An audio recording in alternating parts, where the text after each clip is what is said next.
of a boundary. At last the time is come, this is a cricketing emergency. Hear this call to arms for every cricket revolutionary. Take up your bats and stumps for the test match insurgency. At first they tried to silence us, but we would not be silenced. They threatened us with lies, so we threatened them with violence. Che Guevara, Sangakkara, Joseph Stalin, Douglas Jardine, Robespierre, Darrell Hare, Vladimir Lenin, O'Brien Kevin, guerrilla cricket. It's not about the winning, it's about how many rules you break. Even in cricket commentary, this is the best advice to take. Pick guerrilla cricket, it's the finest choice you'll ever make. There's so much more to cricket than red counters and a slice of cake. At first they tried to sanitize us and clean up our act, but people like it filthy, and we know that for a fact. Fidel Castro, Lenny Pasco, Carlos the Jackal, Umar Akmal, Mahatma Gandhi, Grant and Andy, Brendan Behan, Austin Ian, guerrilla cricket. Stick with us, cause you know we're not the kind of thing that you see on the TV and the radio. So vive la revolution. First they tried to buy us, but we would not be bought. Okay, we were, but then we ran away, and we will not be caught. We would not give up the ghost when they left us all for dead. They decapitated us, but we just grew another head. Chairman Mao, Jamie Howe, Ho Chi Minh, Asif Din, Václav Havel, Graham Saville, No Surrender, Percy Fender, Che Guevara, Sangakkara, Joseph Stalin, Douglas Jardine, Robespierre, Darrell Hare, Vladimir Lenin, O'Brien Kevin, guerrilla cricket. There's an almighty battle in the heavens over Manchester, where the cricket gods are up against the weather gods in a fight for supremacy. The cricket gods seem to have the upper hand this morning, with relatively clear skies at the start of the deciding fixture of this series. But will the weather gods have, as they so often do, the last word, with, quite frankly, a horrible forecast? But let's accentuate the positive. And what a corker we have on our hands here. England and West Indies tied at 1 apiece. A draw will suit the Windies, as that would secure them the final Wisden Trophy ever to be awarded. England, of course, need the win. Good morning, good afternoon, good dawn, good dusk, wherever you are in the world. Welcome to Guerrilla Cricket. I'm Gorilla Hendo, Nigel Henderson, and the West Indies are already on their way down the steps because they have won the toss and chosen to bowl. Alongside me, in a virtual sense, spread disparately across the UK, well, I have the wonderful Annie Chave. Who's down in Exeter. Hello, Annie. Hello. You're only here for one session, aren't you? Yeah, afraid What, so. what other important things have you got to do? What's more important than guerrilla cricket? Cricket. Oh, you're going to actual cricket? Yeah. Mm-hmm. Have you given him his tips from last week from Toby Radford about what he needs to do to improve his I batting? didn't get any yet. Oh, Right. I'm waiting to get those tips. Okay, a man who knows Toby Radford very well, and various other Tobys. It's also alongside us. It's David Brooke in Oxfordshire. Oh, good morning, everyone. I noticed I didn't get the wonderful epithet. No. Did I not say Or did wonderful? Annie? Well, it's taken as Less read, than Dave. wonderful. You know, Less than wonderful. it's taken as read. Why have you haven't got your little Crick Tracker gorilla thing behind you today, have you? Oh. You've just got a green screen. Well, that's where you're wrong, Hendo. You're obviously not looking closely enough, because as you can see, there it is behind me. There it is. And, Oh yeah, suddenly you pressed the right button. Anyway, we've got team news, and the team news is that England have left out Zach Crawley. That's a bit of a surprise, and they've also left out Sam Curran. and in come Joffre and Jimmy.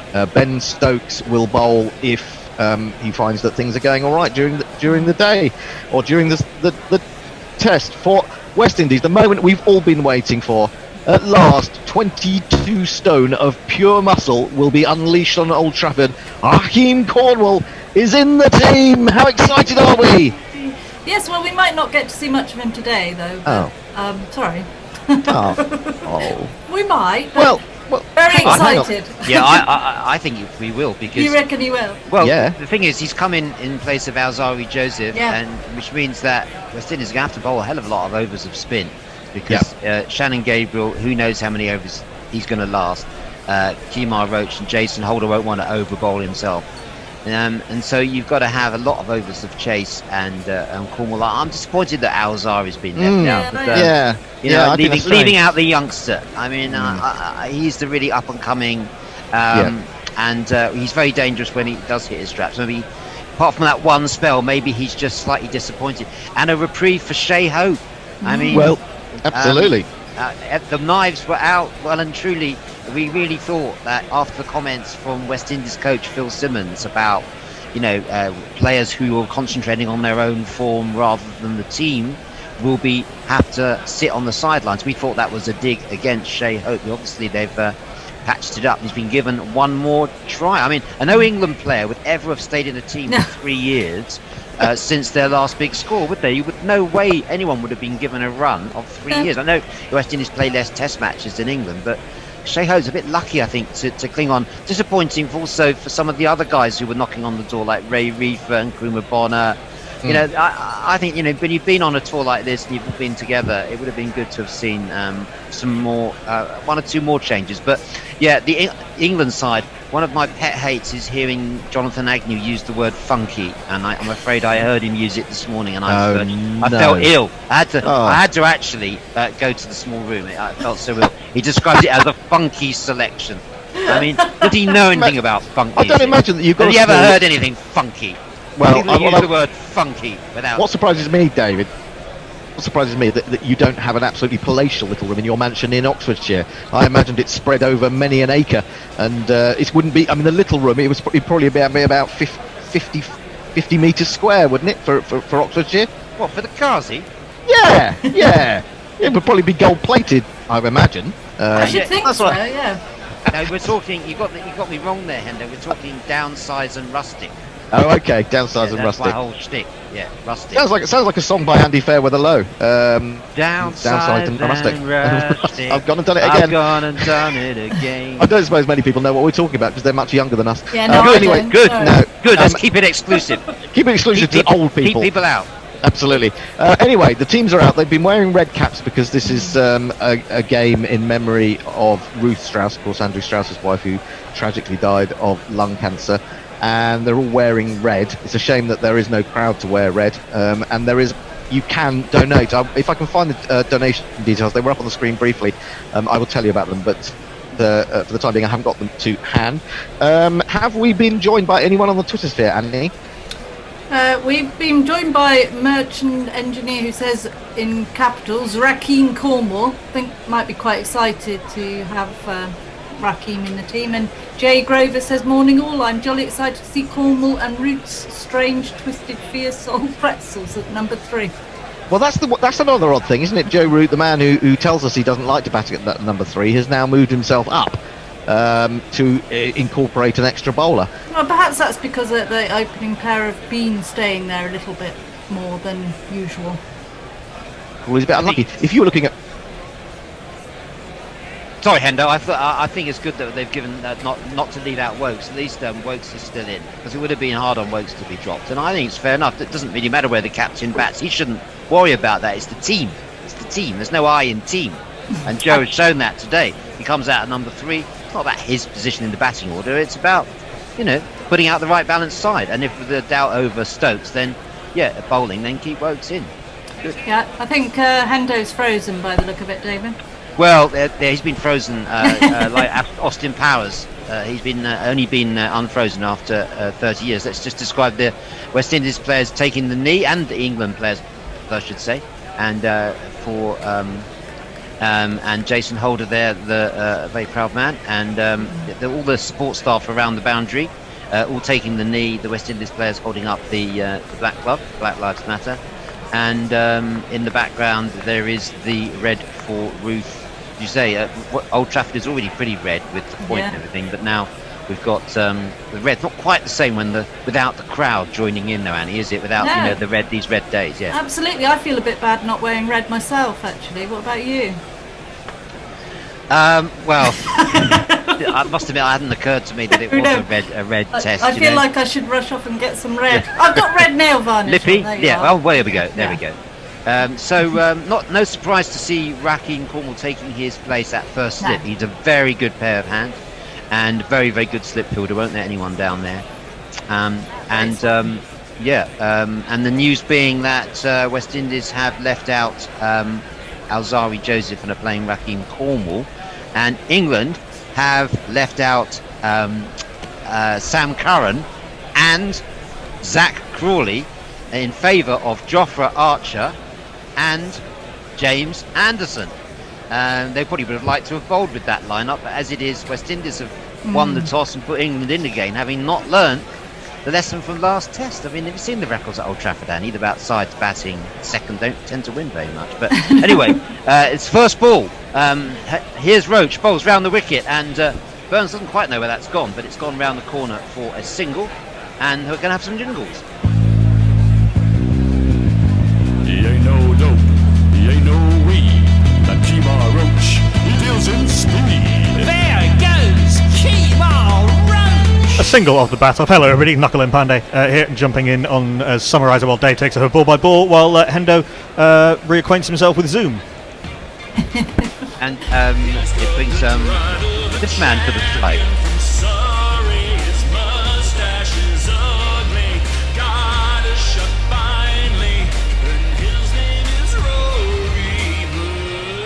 He took that single, now this man's on strike.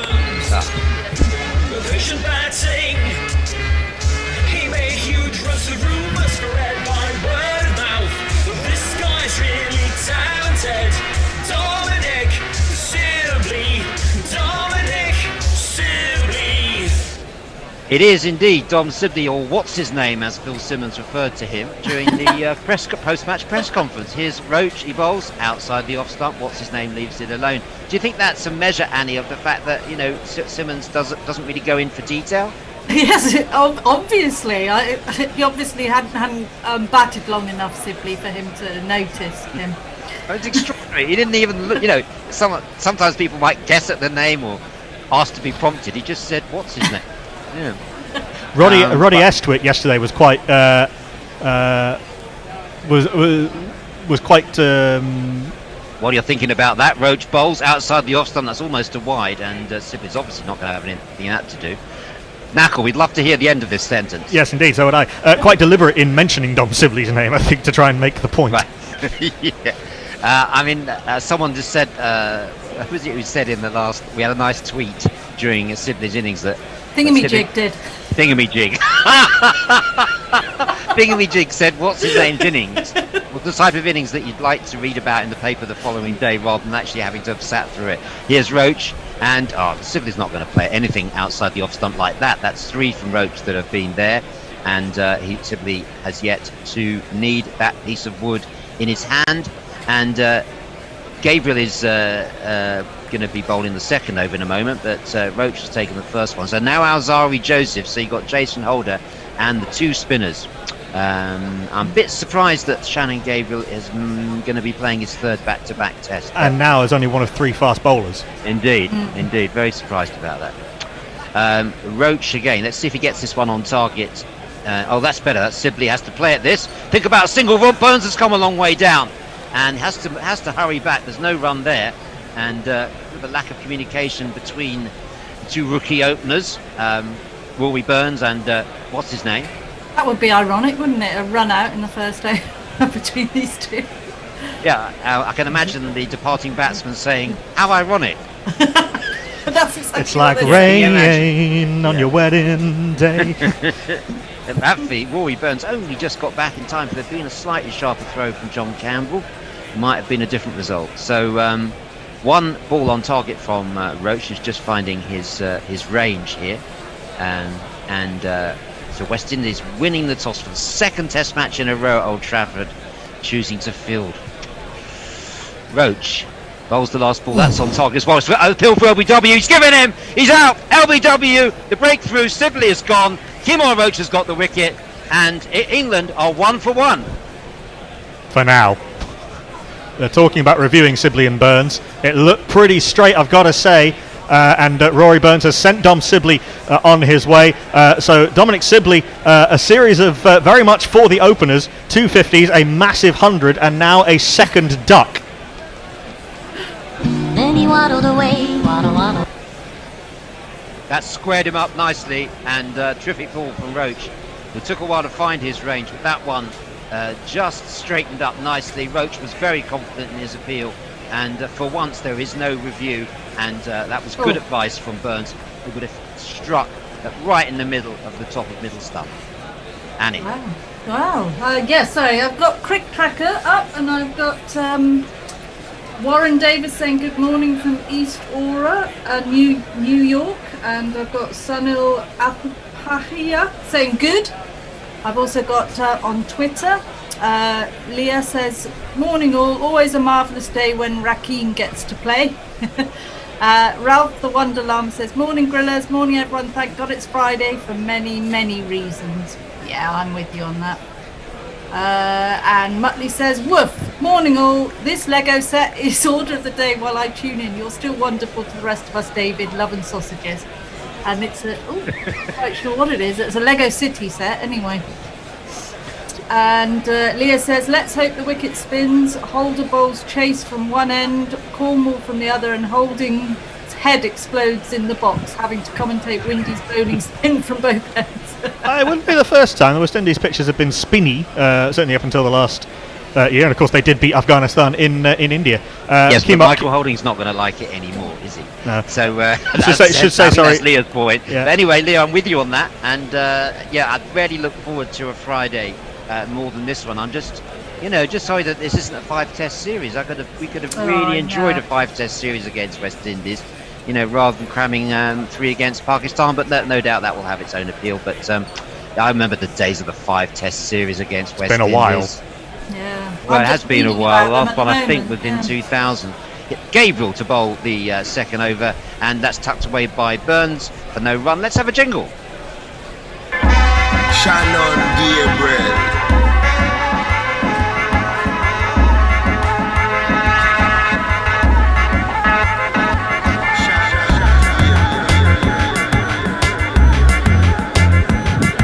Should say, by the way, that wicket of Dom Sibley took Kemar Roach to 198 Test wickets. Yeah, well done, Kemar. He's had a quiet series by his standards. Good morning to you all, wherever you're listening to us this morning. What a pleasure to bring you this live action from Old Trafford.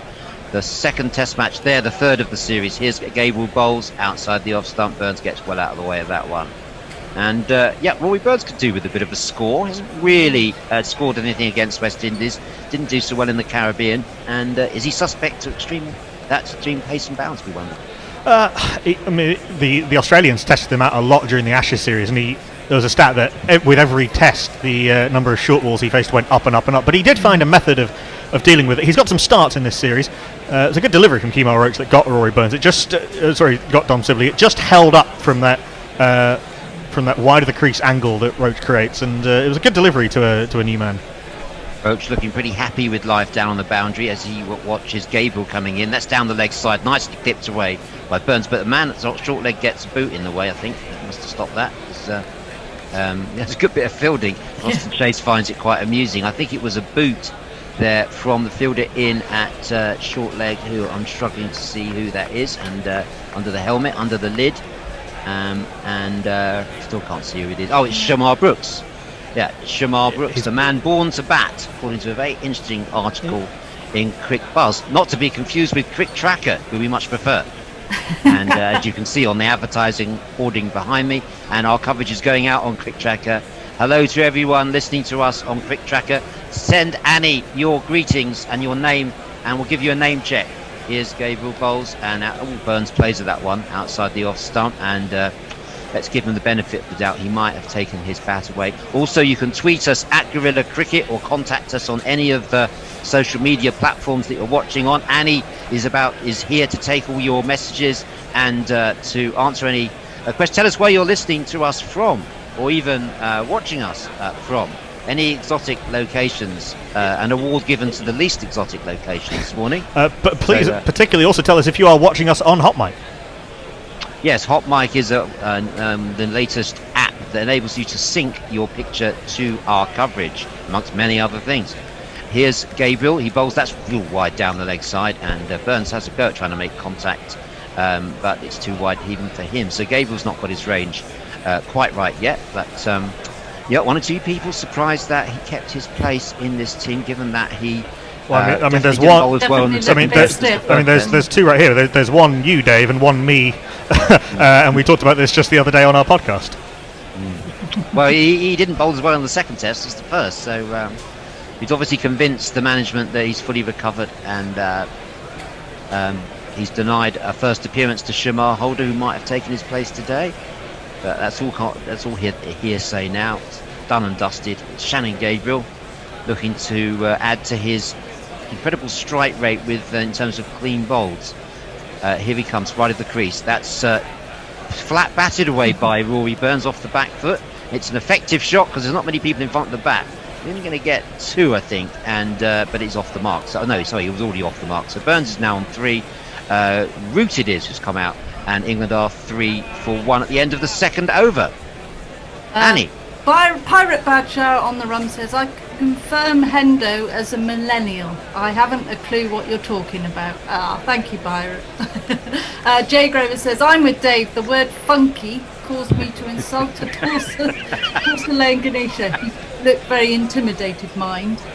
Martin Lawrence says, good evening. 2 things I think we would be lucky to see equivalent of half the game across the 5 days, and great to hear Annie Chave, my favourite gorilla, when I can listen. Hey, thanks, Martin. Messi just says, evening all, frozen Hendo is about as funky as it gets. And Evil Scooter says, howdy, gosh, Crawley's incredibly unlucky. Very surprised to see the Windies going with the same 3 quicks yet again. Yeah, well, we've been talking about that. I think he did very well on his first test match, Gabriel, so he's still riding on that. Here's our England's new number 3. Yes, ruining that decision probably at the moment. In a little earlier than thought. Ginger hair like a picked, but massive runs he has hit. So there's that. Roach fires the first ball in at the England captain. It's very well directed, and Root has to be watchful as he digs that one out. So the skipper is back at number 3 because Zach Crawley has been omitted from this team in order to accommodate the extra bowler. Chris Wokes retains his place. And indeed, I think our skipper is back. Hendo, after some temporary technology problems, will take over after this ball from Roach, and Root drives that short extra cover, and there's no run. Hendo, are you back in the land of the living? It seems so. I've twiddled with a few knobs. I took a few things out of the plug. I electrocuted myself a couple of times, and now I'm back in full. Good, as full long as you're mode. back. We don't care what pain you've been through in the interview. No, well, exactly. I think it's your fault because you were saying how good Zoom was earlier. Yeah, I know. It was bound to happen, wasn't it? 2 slips and 2 gullies for Roach as he comes in to bowl to Root, and it's full right up there, and Root plays that shot that he loves so much, clipping it from underneath his feet, almost underneath his feet, out towards deep mid wicket, a little bit straighter than that perhaps, chased down, and they get through for 3. It was Jermaine Blackwood doing the fielding. Yes, so I missed the wicket of Dom Sibley. I mean, I did see it obviously, and it wasn't a very good shot, was it? You weren't the only one that missed it. Sibley missed a straight one.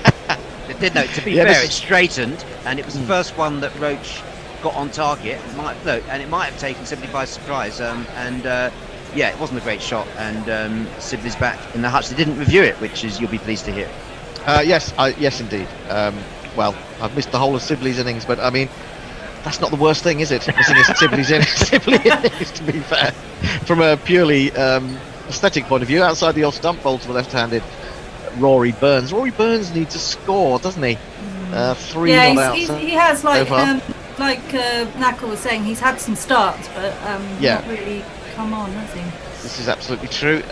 It doesn't seem as if two openers can stay together for any length of time with England. They are 6 for 1. A very satisfied Phil Simmons sitting up there on the balcony. He'll be very happy with the way things have turned out. We were going to talk about the attack, the West Indies attack. This is again left outside the off stump by Burns. I was disappointed to see Alzari Joseph left out. He was beginning to show some really good signs in that. He made some impact, didn't he? In the in the second test, he was the one that sort of started the wickets going, didn't he? That's right. Yeah, he seems to be good when he comes back for a second spell.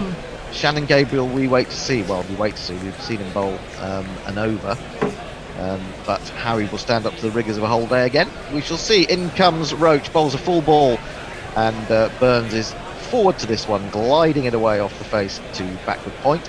And there is no run. That is the end of the over. England 6 for 1. So I was about to say, it's hard not to see the Alzari Joseph decision as a kind of last in, first out. He's the junior member of the attack, so he's the first one to be shown the door. But he's actually, the least likely to break down. Although having said that, he did get a twinge in the last test, didn't he? So maybe maybe they're looking after him. Well, I wonder about that, but I think Sky asked Jason Holder about that, and he said, well, it's just horses for courses. But Rakim Cornwall is a very big horse. So, yeah. He could pull a few things. A couple of riders, couldn't you? Roach into Sibley. Well, that's how he got out. We're just seeing a replay. There, you nearly had me there. Yeah, you've missed nothing. Yeah, you can't get anything past you, Hendo. You've got to get up very early in the morning to get one past you, Hendo. Well, actually, to be fair, the replay. You don't actually have to get up until about 2 minutes to 12 to beat me, as I generally don't. It's all this cricket at 11 o'clock in the morning. It's quite exhausting. Shannon Gabriel starts his second over. He's over the wicket to Root, and Root leaves a ball which was full outside the off stump, and then swung a lot once it had pitched. But by then it was well past Root's bat. You not think, Hendo, that 11 o'clock starts are one of the great things about cricket? You haven't got to wait all day. That's why when Annie talks in county cricket matters and other places about how you can have a summer of short form cricket, the problem with it, as Annie points out, is the whole day you have lovely sunny days with no cricket, then the cricket starts at 6:30 in the evening. It's crazy. What's the point? It's absolutely crazy. Cricket is designed to start at 11 o'clock and finish around 6 or 7. Finish around 6. In my mind, it never finishes. Shannon Gabriel bowls another full one, and once more, Root leaves it alone. I get very, very despondent towards the end of a test, even if it's a gripping one. It's just something about because it's finishing. There's a sort of safety in cricket, isn't there? I think that's true of a lot of us. Then you don't have to think about all the other things going on in the world. We've got county cricket coming up. No, it's a safe space, Hendo. You're talking, if I can just make a psychological point here, it is a safe space. Yes. Where other pressures of the world, it's like a long meditation. Yeah, or, it's what we missed. Yeah, absolutely. Yeah. Here comes Gabriel again, and bowls to Root once more outside the off stump, a little bit too wide though, nearer to the off stump. But and you know why that is? Sorry, you know why that is, Hendo? Because the other things in life that you worry about actually don't matter. And so you forget about them when you get absorbed in cricket, and then you think at the end of it, I've got to start worrying again. Yeah, actually, you were right the first time. Sport is a wonderful thing to lose yourself in, definitely. Indeed. Although when it becomes too important, I think there's always a problem with that as well. How much, it's certainly the way that football fans feel towards football. Talking of which, we will be talking a bit of football later on with the Anfield Wrap, who are our fellow journeymen and women on Hot Mic, which you can go to and sign up to with the code GC Radio. I'll give you more details about that in a minute. Root plays inside the line of that one if we're being very generous, and it goes through to Dowridge. Any visitor from out of space would have been absolutely baffled by that sentence, Hendo. It has a number of new concepts in there to the viewer. The notion of the Anfield Wrap, the notion of the Hot Mic, the notion of the, please explain. Well, everyone knows that I'm very well up on my technology. Hot Mic is an app that you can download. If you use the code GC Radio, it will help you to sync our commentary with your TV picture if you're listening to us and watching us at the same time. Gabriel is in again. Bowls to Root. Straight ball hits him on the pad. Big appeal. Might have been a bit high. May have got his pad just outside the line. Gabriel's interested in it. He's querying it with Jason Holder. We have 9 seconds. Raheem Cornwall seems to be getting on him there. Part of the confab as well. He's done it. He has reviewed it. Because West Indies have 3 reviews. They're successful. Well, didn't need to review with Dominic Sibley. This will be interesting, actually. It wasn't the worst appeal, but I think with the umpire giving it not out, I think it will stay with the umpire. But a decent delivery from Gabriel that came back into him, and we're going to have a look at it now from the bowler's eye. And it's tight, isn't it? It's tight. He may just be in line there. Part of the pad is outside the line, but I'm not sure the bit that it connected with is, and I think that's potentially a good shout. Will Joe Root regret having dropped Zach Crawley and come in at number 3? Well, he probably regrets it anyway, having to bat so early on. Well, exactly. This is very tight indeed. Oh no, it's just impact, just outside. He gets away with it. Call that a shot? Call that a shot? Wasn't a shot, was it? Well, there is that argument, I suppose. Batting behind the pad.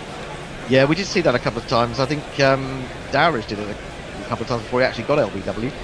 Got LBW in both innings, didn't he? I think in the second test. I keep wanting to say at Southampton or at somewhere else, and then forget that actually we're playing at the same odd, ground. Isn't it? It is weird to get your head around. Yeah. So West Indies lose a review. It wasn't even umpire's call on impact, so they lose that review, and Root settles down for the final ball of the over. 3-6. The gully forward short leg. He's in again. Bowles tries to turn that off his pads, but I think that has come off pad alone and will be a leg by, as signalled by Michael Goff, who's in charge out there. And that is the end of the over. 7 for 1. Any tweets, honey? Yeah, I'm just going to get to Crick Tracker because I got a message from Rajesh Gouda saying it is a cruel match between both the teams because if West Indies win this match means win the series against England in their home after 32 years in the captaincy of Jason Holder. It also creates history after 32 years to the West Indies. Okay. Yeah. Thank you very much for that. And we should tell you that you can get the Hot Mic app in India if you are out in India and you're watching us through Crick Tracker or some other form, YouTube. In he comes again. Does Roach bowls to Root, who's probing forward but unable to make contact with that one. Probably glad he didn't in the end. It goes through to Dowridge. Yes, you can if you're watching us on Crick Tracker or YouTube. In fact, it's better than YouTube because you can keep other apps open, I'm told, while still listening to it. So sync your TV commentary, your TV picture with our commentary in India using the code GC Radio. Please do that, GC Radio.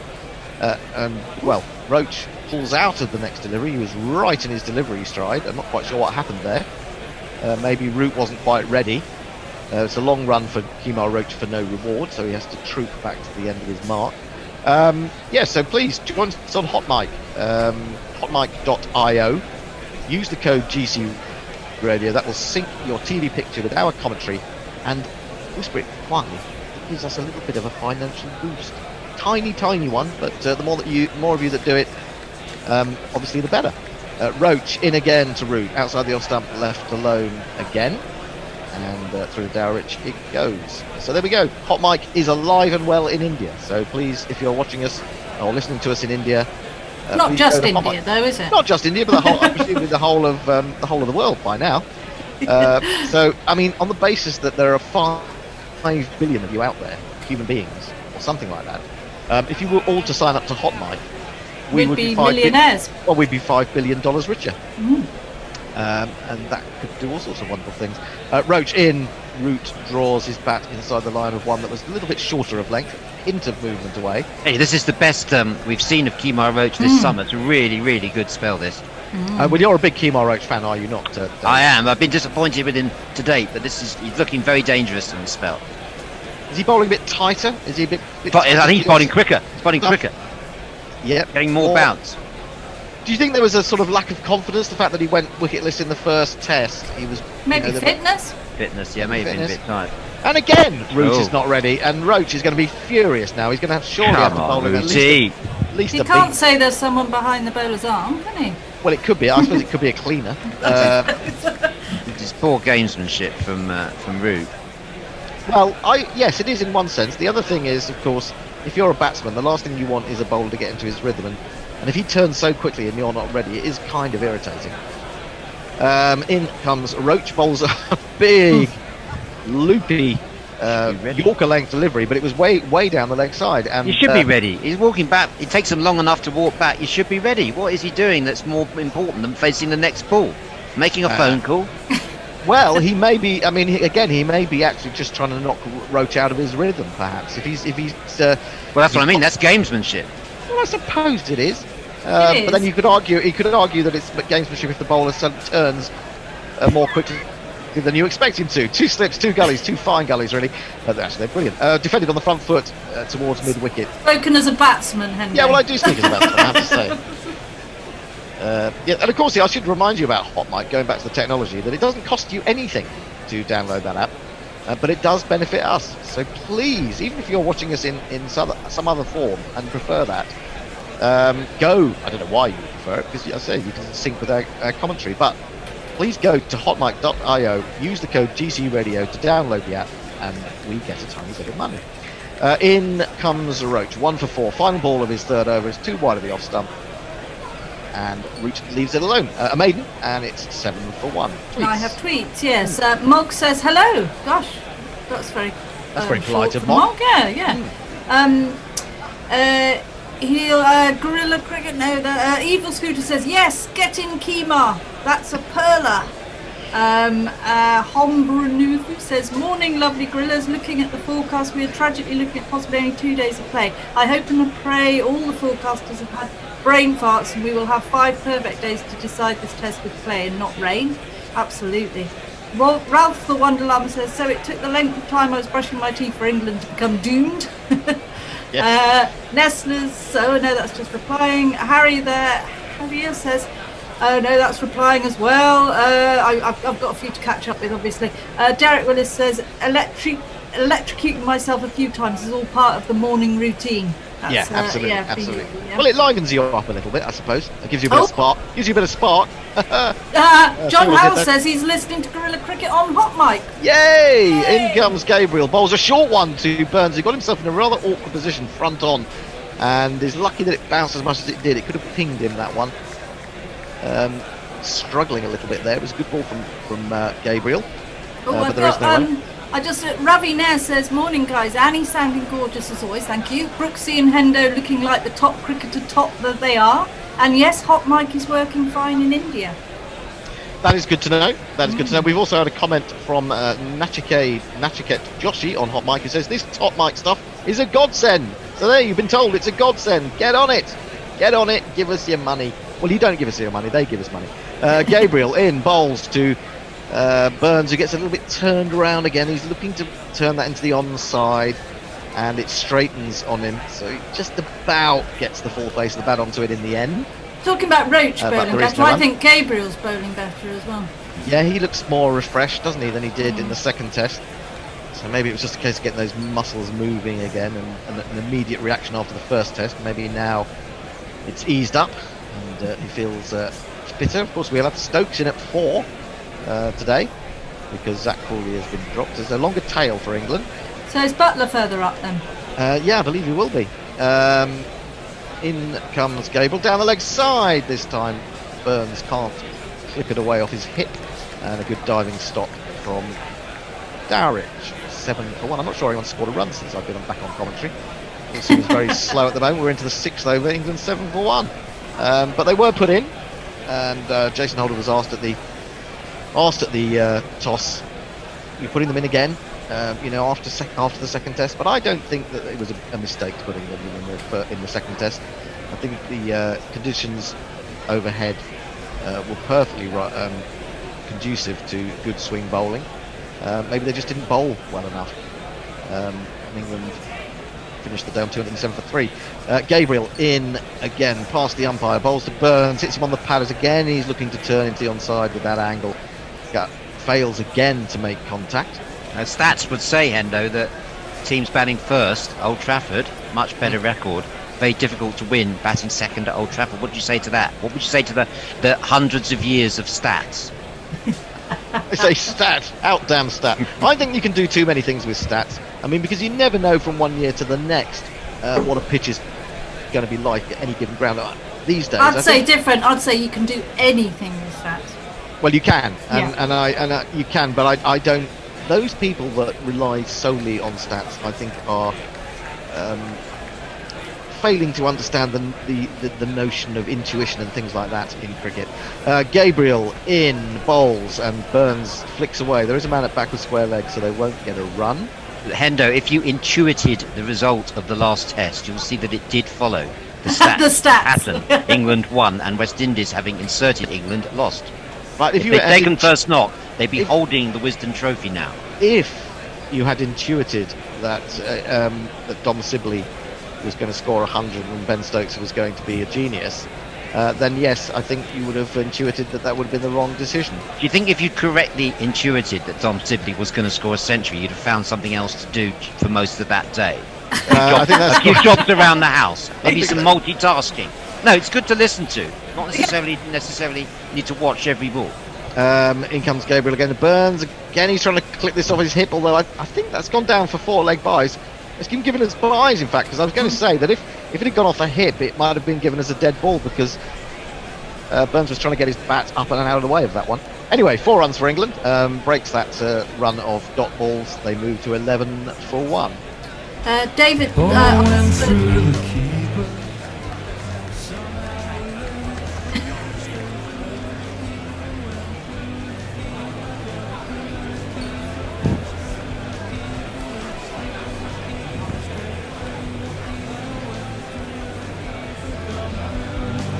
I think you can talk over this one, Annie. That's a long one, isn't it? Yeah. David asked for people to say where they're listening from, and we've got Oliver Sheldon saying, "Afternoon from Cairo, Egypt." Oh, wow. On hot mic from around the Uh, pool. You are doing a fantastic job. Thank you. So there are people going on holiday. I'm too scared to get on a plane. Yeah, I'm too scared to go out my front door, to be fair.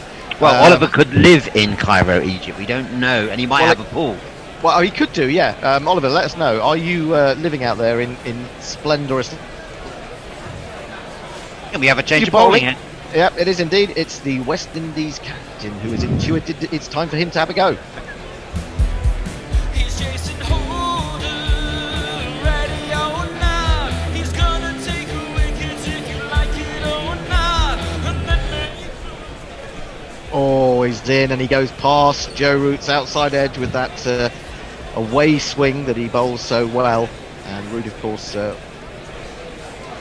does like to chase the driver one, but that was a beautiful leg. Oh, what an absolute hurler. That would have gone round a corner, that would have done. That was absolutely lovely, wasn't it? It really was. And so he's found his radar immediately. Jason Holder took 6 wickets, of course, in the first innings at the Ageas Bowl. Only 1 wicket on this ground a few days ago. We're hoping for something better today. He's in again to Root, and Root leaves this one. He does see the gentle away swing and judges that will pass harmlessly outside off stump, as it does. Do you think if Jason Holder, Hendo, do you think if Jason Holder wasn't sort of 6'7" and West Indian, people would have rated him a much better bowler than he is? But the reason I say that, he's had to suffer the brickbats, from people who compare him to Joel Garner or compare him to Curtly Ambrose, and because he's not as quick as those two, he doesn't get the credit that he deserves, and he moves the ball so much. Yeah, he does, and I suspect as he comes in to bowl to Root, and Root comes forward to this and glides it off a thick outside edge into the gully region. There is no run. Yeah, I mean, he's playing a completely different role from those guys. He's an all-rounder, isn't he? And whatever you say about Curtly Ambrose, you can't say that he was a great batsman. Even leaving aside his batting, The point is that you don't have to be rely on express pace. Nobody got the speed gun out for Glenn McGrath saying, "Oh, he's not very quick." He is a Glenn McGrath type bowler and doesn't get the same credit as Glenn McGrath. Yeah, and I suspect he's quite difficult to play because you might get that sort of what appears to be relatively gentle away swing from a lot of Dobber-like bowlers, your Collingwoods and whatever. But I think because it comes from a greater height, there must be something different about facing it. That's another good ball, probing around off stump. I also think there's been an awful lot of talented West Indians. I'm reading so much about the history of West Indies at the moment, and there just seems to have been so many brilliant players that never really got a look in because they were obviously the really fast seamers, and it seems to be quite a historical thing that they have so many that don't play. Yeah, a similar thing to Australia when they had a fantastic batting lineup and the likes of Stuart Law could barely get a look in. Jamie Siddons. This is played off the back foot by route to square to cover. I suppose my point. Sorry, Hen. I suppose my point with Jason Holder is, he has been playing, he has been taking wickets, he has been successful, but even in Barbados, in fact, especially in Barbados, he's not given the credit he deserves. People are fixated on the fact that he doesn't bowl express pace. And any other, I put it to you that from any other country, that would not be considered to be a handicap. Yeah, okay, I take what you're saying there. This is again played off a thick outside edge as route comes forward, slightly fuller delivery. That's the end of Holder's first over. It's a maiden. England are 11 for 1. Yeah, I think Jason Holder is massively underrated. And around the world he's massively underrated because I guess people aren't seeing enough of him in Test cricket in general. We talked about the West Indies not playing anything like as much 5-day cricket compared with the likes of England. Hadn't played a Test match since just before Christmas when they played Afghanistan. I guess people will see him more in the one-day game, and he struggled a little. Sorry, Hendo, I have to interrupt you there. Just seeing the camera following Rakim Cornwall as he made his way back to his position in the slip. Remind me of that Southern Comfort ad of the guy walking along the beach. You ever seen that ad?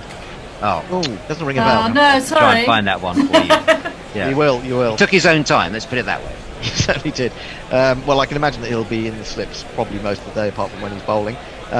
Gabriel round the wicket to Burns. Oh, there's some swing there, but started very wide and wobbled further away, taken by Dowrich in front of first slip. Yeah, they don't hide him in the slips. He is a very good slip fielder. You can imagine that he's probably got quite big hands. He's 6'6", 6'7". He's 22 stone. We believe him to be the heaviest player to play international cricket. He being a pound or a kilogram. Since the big ship himself, who was alleged to be 21 stone something. That was, of course, Warwick Armstrong, the Australian team of the 20s. Not the chat show host. Not the 2020s.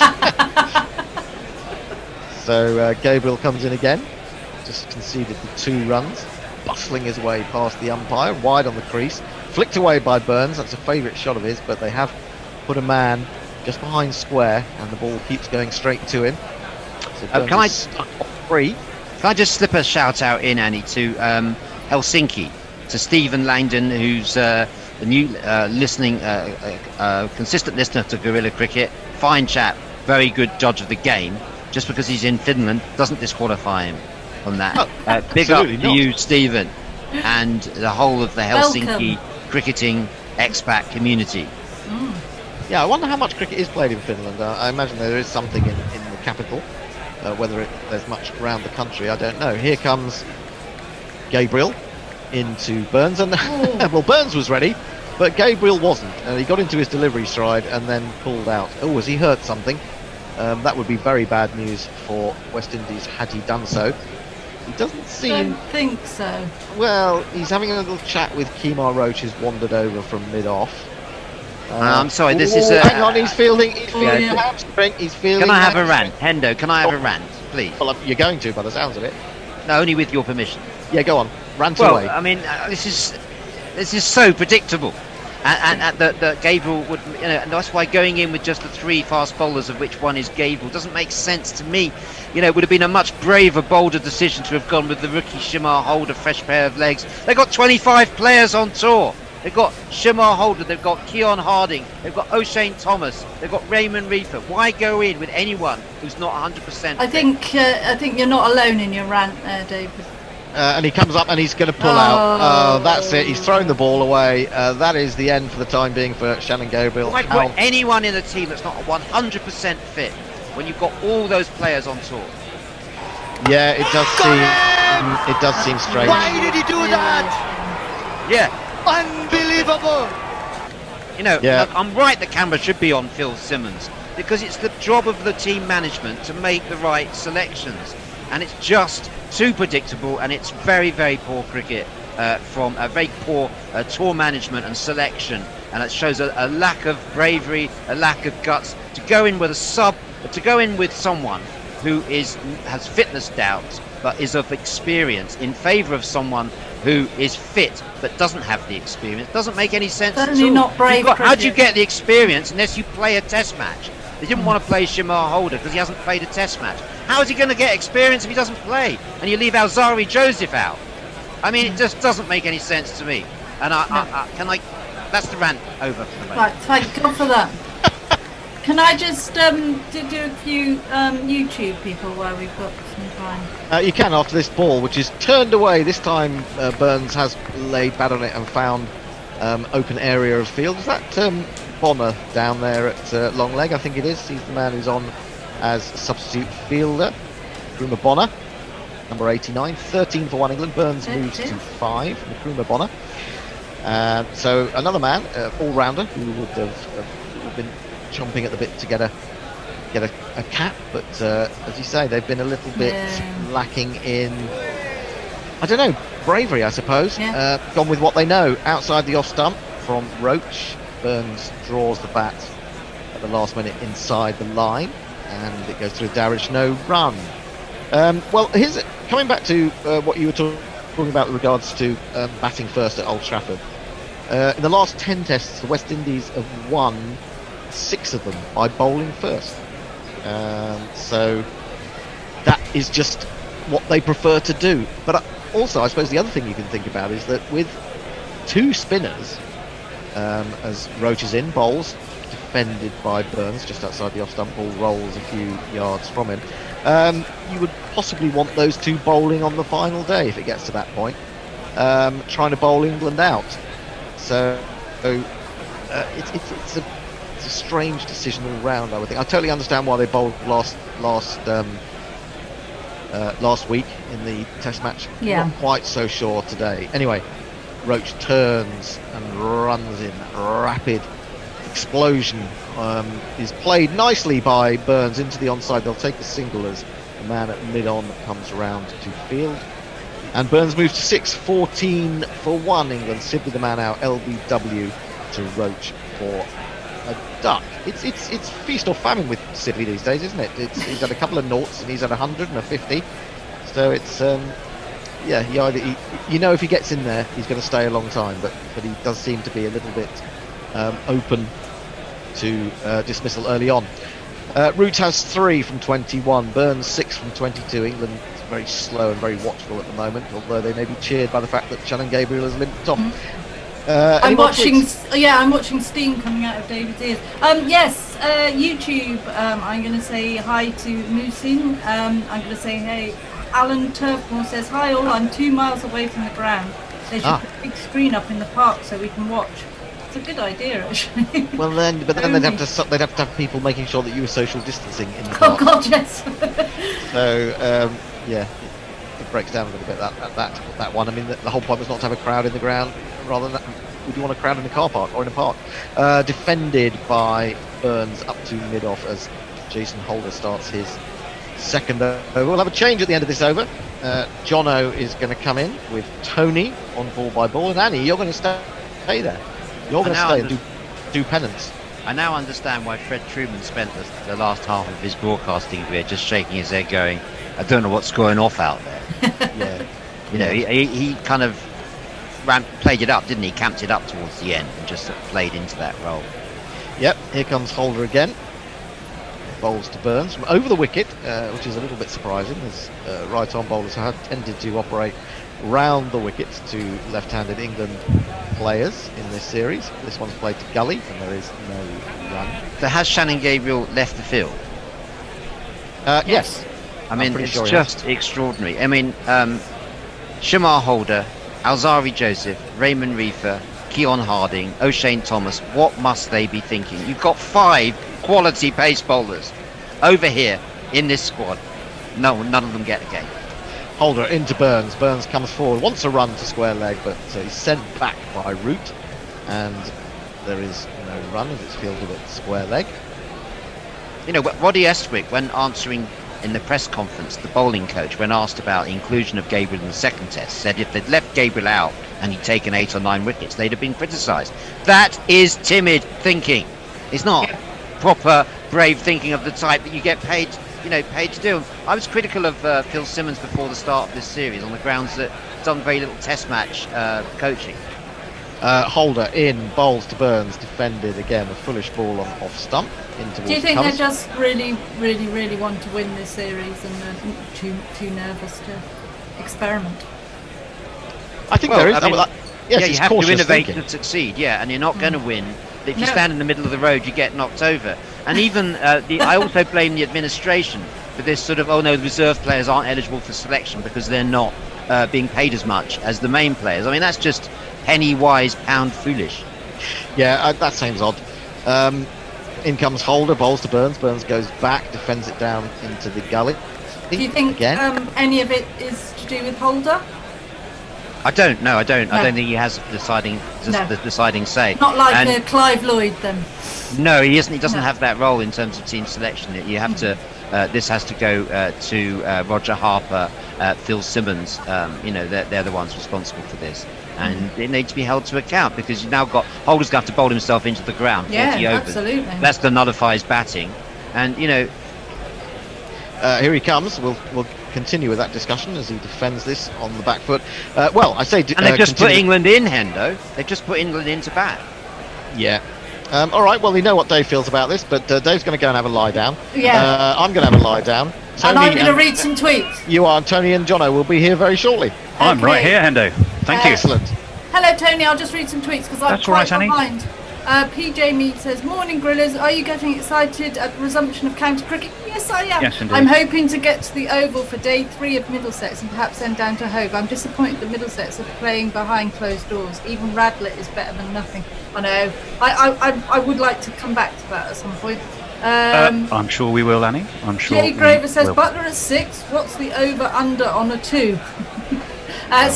Root gets ready to face, and he straight away he drops this down into the onside from Kemar Roach. Kemar Roach turns, ambles back to his mark. Now, he started today, I think, needing 3 wickets to become the first West Indian bowler since Curtly Ambrose to take 200 in tests.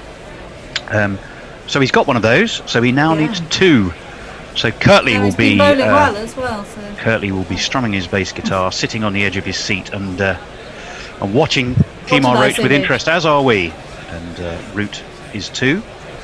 And he steps back and plays this very tidily into the offside, and again there is no run. Joined, of course, also by Jono. Morning. Morning. There he is, somewhere in the wilds of Wimbledon. Wilds of Wimbledon, eh? The wilds of Wimbledon.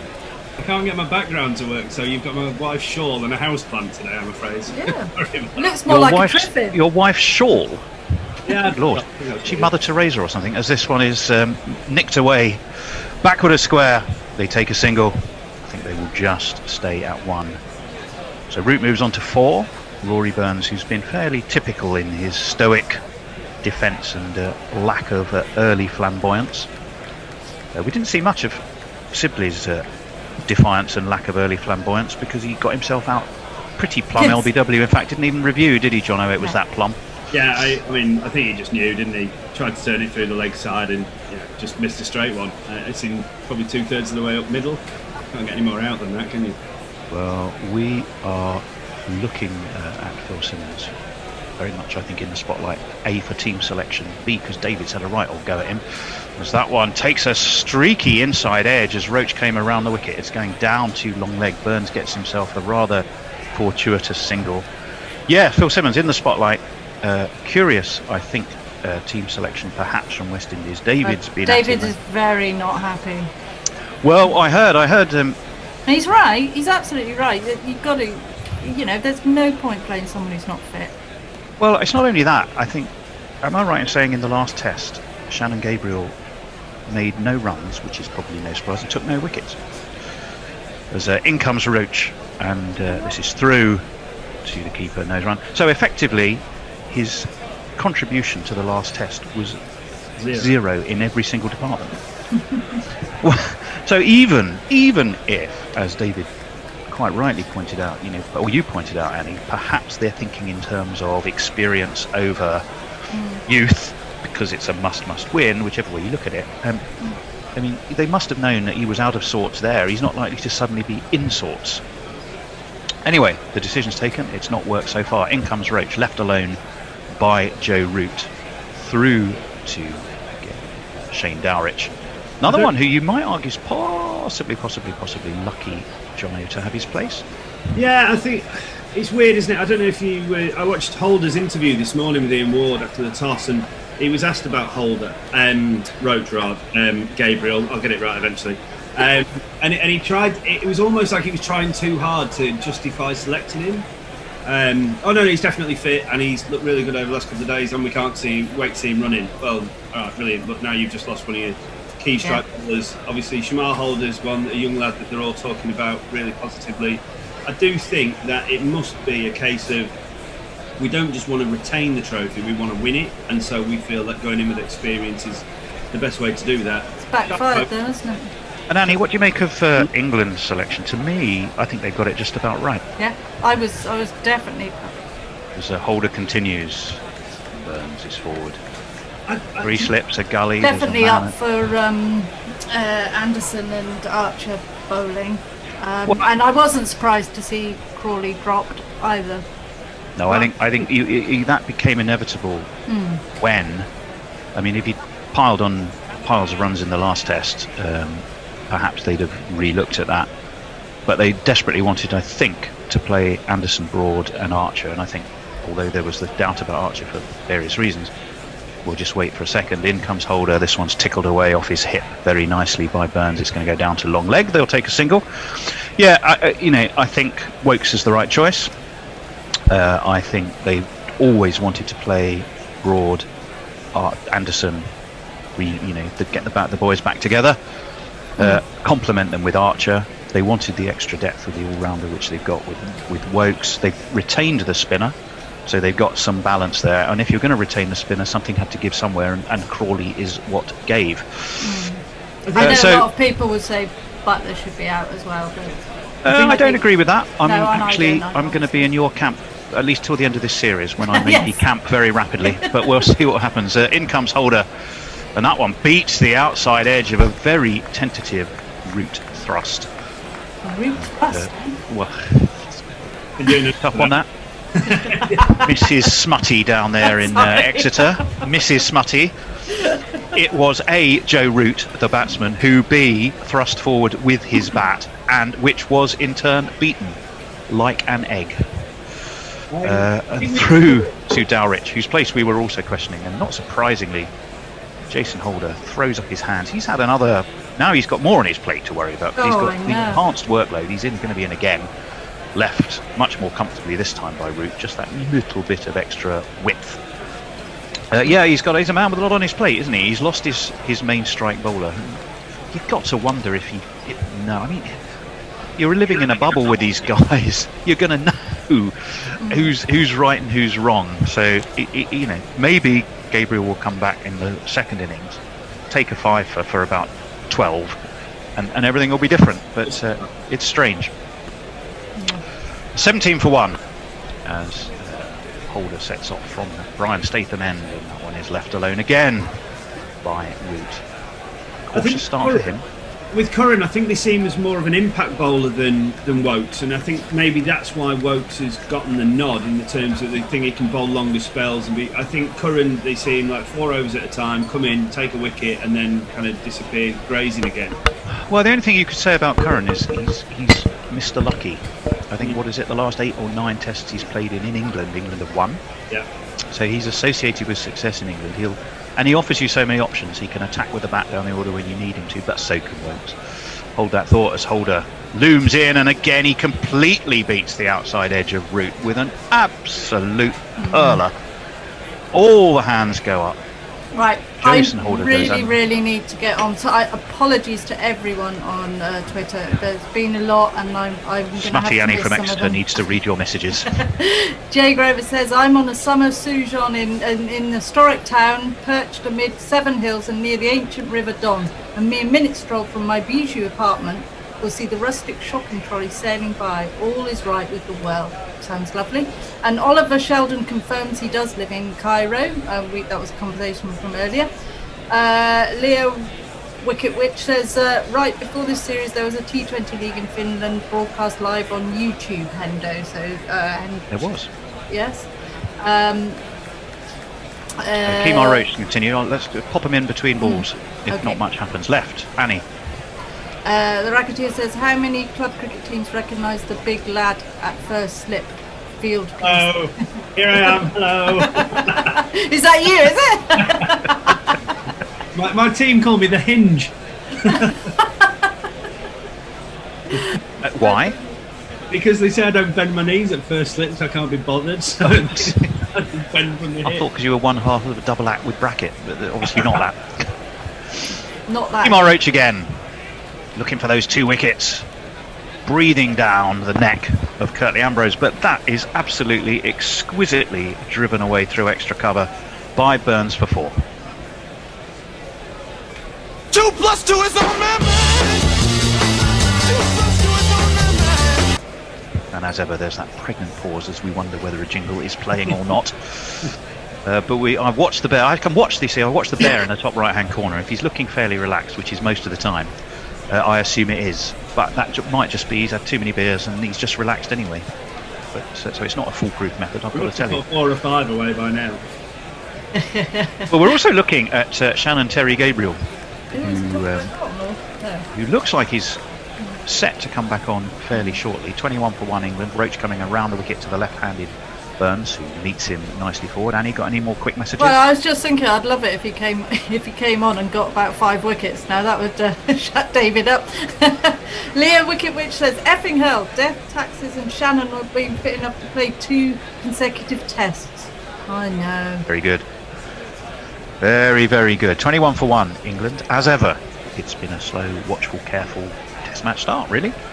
Placing a premium on the value of your wicket early up. Again, forward came Burns, and that one just he seemed to play it correctly, and yet the ball seemed to carry on through him, which was extraordinary. And then Burns turned round fearing the death rattle, but it had bounced over the stumps and sort of trickled its way in the end along to Dowrich. But Roach will strike that one up as a moral victory at least. 1 for 13 for him, 2 more, and he's up with that 200 of Kirtley's. On the Crawley thing, Tony, quickly. I think the innings he played in the second innings. As Roach is in, forward is Burns, pushed away to mid-wicket, no run. Jono? Was incredibly selfless. I actually really enjoyed someone who's very technically tight, who obviously they'd shifted the order around, but I know it was a ridiculous shot to try and whack Roach over the point, back over his head, but the way in which England were trying to go about their innings, I thought someone who doesn't normally play like that, I thought he did exactly what he needed for the team. And as a young lad, I think that's really refreshing to see going forward. Well, exactly, and I'll just hold that thought for a minute as in comes Roach. That one gets a bit of swing, but it's also quite full, and it's just pushed away to cover by Burns. I think, though, in this instance, it's a tactical drop, not a naughty boy drop for underperforming. They've looked at what they need. They need to take 20 wickets to win a test. They're going to have limited time to do it in because rain will play a part. They placed a priority on putting the boys back together in terms of Anderson and Broad, and they desperately wanted Archer to play. And when you factor in those various they didn't want to forsake a spinner because they want that additional option, and something had to give. And they're playing Stokes, we think, as only a batsman. So when you put all of those sort of things into the pot, then the thing that had to give was Crawley. And in that instance, it is. I do not believe it is any reflection on the lad himself. I think he's very, very much one for the future, though. I think he'll play a lot of games in an England shirt. Indeed. Annie, how are we doing on our various platforms? Yes, I'll just say a couple of people. Hello, Cricket Tracker. Gopal Sharma says West Indies win need. That's true. Raja Jor says Raja. And Ajay Babu says hi. Hi, everyone on Cricket Tracker and YouTube. Excellent to have you around. Davis Harrigan on Twitter says, was always a risk going in the West Indies, and probably Gabriel knew that. Going to guess he said he wanted to play. I think he probably did. And Leah says, stop the presses, forget about this meaningless game. Safaraz Ahmed has taken a catch. I repeat, Safaraz has caught one. This is not a drill. Well, okay, thanks for that update. Yeah. Always good to have eyes on other parts of the world. Tim Everingham says, evening grillers, I think West Indies will need a miracle of God to win this test now, considering they're down an Archangel. Well, we'll see. Stop press, he might be coming back on. Maybe it was just a bit of crap. It's pretty early. Pretty early in the piece to be going down with cramp. It's not like he's played 90 minutes in the sapping Wembley turf. I'm guessing how else he's coming out. Maybe he's had a huge painkiller injection.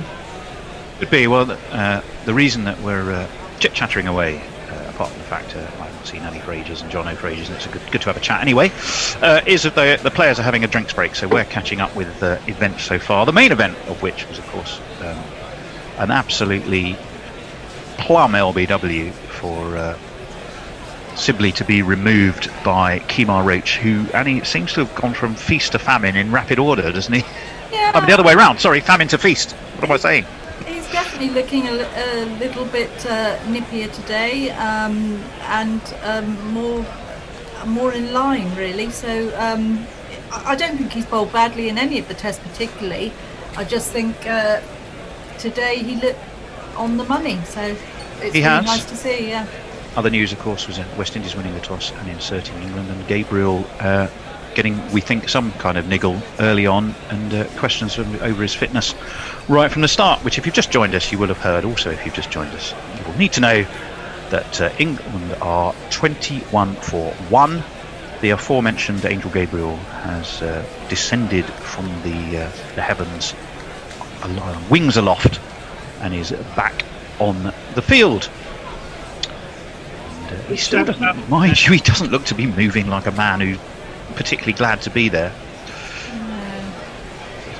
Genuinely sort of something of a limp there. We've had 12 overs on this new ball.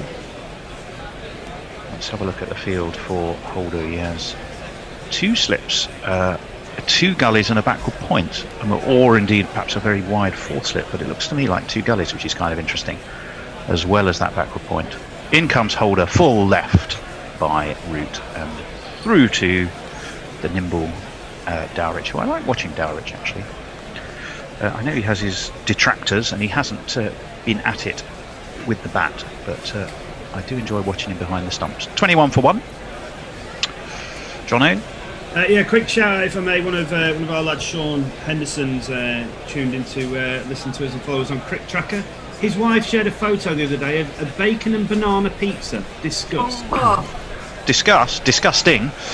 As that one, whoa, that's full. There's a big shout from Holder. Now, to me, that looked like it was high and going down leg, and in fact, the smile on Jason Holder's face suggests that the appeal was more to rattle Root than it was to actually believe he may have got the wicket there.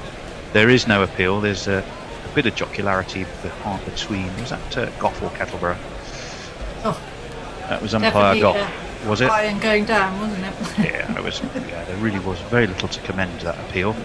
But I think the point was that Jason realised that and said as much to the umpire before the umpire gently reminded him that was the case. Yeah, we've got 2 slips and there's the 2 gullies, which is interesting. What do they think they may see that Root may do there? And that one again is on the leg stump, and this time Root works it away down to long leg. They think about a second, they very quickly decide it's a terrible idea. And it was big Rakim. And I promise actually that's going to be the last time I refer to him as that, because it's too easy. And it's I'm fairly looking forward to obvious doing it as both. well. Yes. Well, that's the point. It's so easy to do. I mean, obviously, Knuckle, who's wonderful with all of his prep and homework and the way he helps us out with the stats, and gave us all the West Indian squad numbers. But most of the time up there in Manchester, they've been wearing jumpers, and you don't get to see them anyway. However, there are some players who you're pretty sure you know who they are, and let's just say Rakim is one of them. 22 for 1.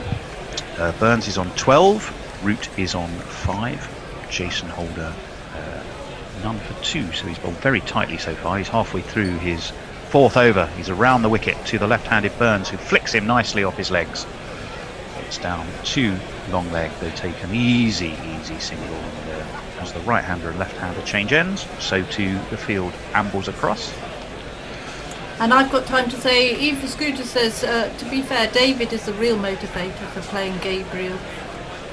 Was in fact money, sorry. To be fair, David, if the real motivator for playing... I know David's well connected with the West Indies camp, but I didn't know he'd had a word in Phil Simmons' ear. And if he had, that's hardly the word he would have had based on what he was saying earlier. Holder's in again, and he's in again to Root, who's nicely forward. I'll start that tweet Great point. To be fair, David, if the real motivation for playing Gabriel was in fact money, I'd argue that that's at least understandable. COVID is creating funding havoc even among the rich nations. I shudder to think what the West Indies cricket board is looking at in the short to medium term. Yeah. Yes. Yeah. It's true, but like David said, I mean, there are many talented players in the wings here. Didn't the ECB offer the WICB a loan, or have I made that up? I think that's maybe true, but we need to check our facts on it, as that's left alone by Root. It's through to Dowrich. There's no run. 78 miles an hour. It's the end of that Holder over, who, for a quicker bowler, gets through his overs in fairly rapid order. That's good, He delivers, he turns to his mark, back he goes, and we crack on with things. 23 for 1 England. As we have come to expect, a fairly pedestrian run rate. As we have not come to expect, I think it is going to be time. Oh, the bear's gone away when he's supposed to be playing jingles. It's Rakim time, and when we most need our jingler, he's disappeared to the woods. That's just typical, what can you do? What can you do? It's Rakim Cornwall, his first appearance in the series. We wanted to give him a drum roller build-up and everything that we hope for, and our jingler has disappeared. He's now returned, and he's back. We are waiting for a Cornwall jingle bear. It's coming. It's not the Mr. Blobby theme tune, is it? No, I sincerely hope. Hey, batsman, leave those flippers alone. All in all, it's just another off break from Cornwall. All in all, it's just another off break from Cornwall. Well, round the wicket he comes, drops that a little bit short actually, and Burns is able to step onto the back foot, cut towards cover, but straight to cover on this occasion, so no run. I'm liking that jingle. Here comes Cornwall again, and this one to backward point, no run. Yes, you can file it with Pink Floyd type of jingles, can't you? Along with, who am I thinking of? New Zealander. Comfortably numb. Colin de Grandhomme. Good Grandhomme, yeah, this one's nicely turned off his legs by Burns. They're going to take 1, they're going to come back certainly for 2. Indeed they do, so Cornwall has conceded his first runs of the series.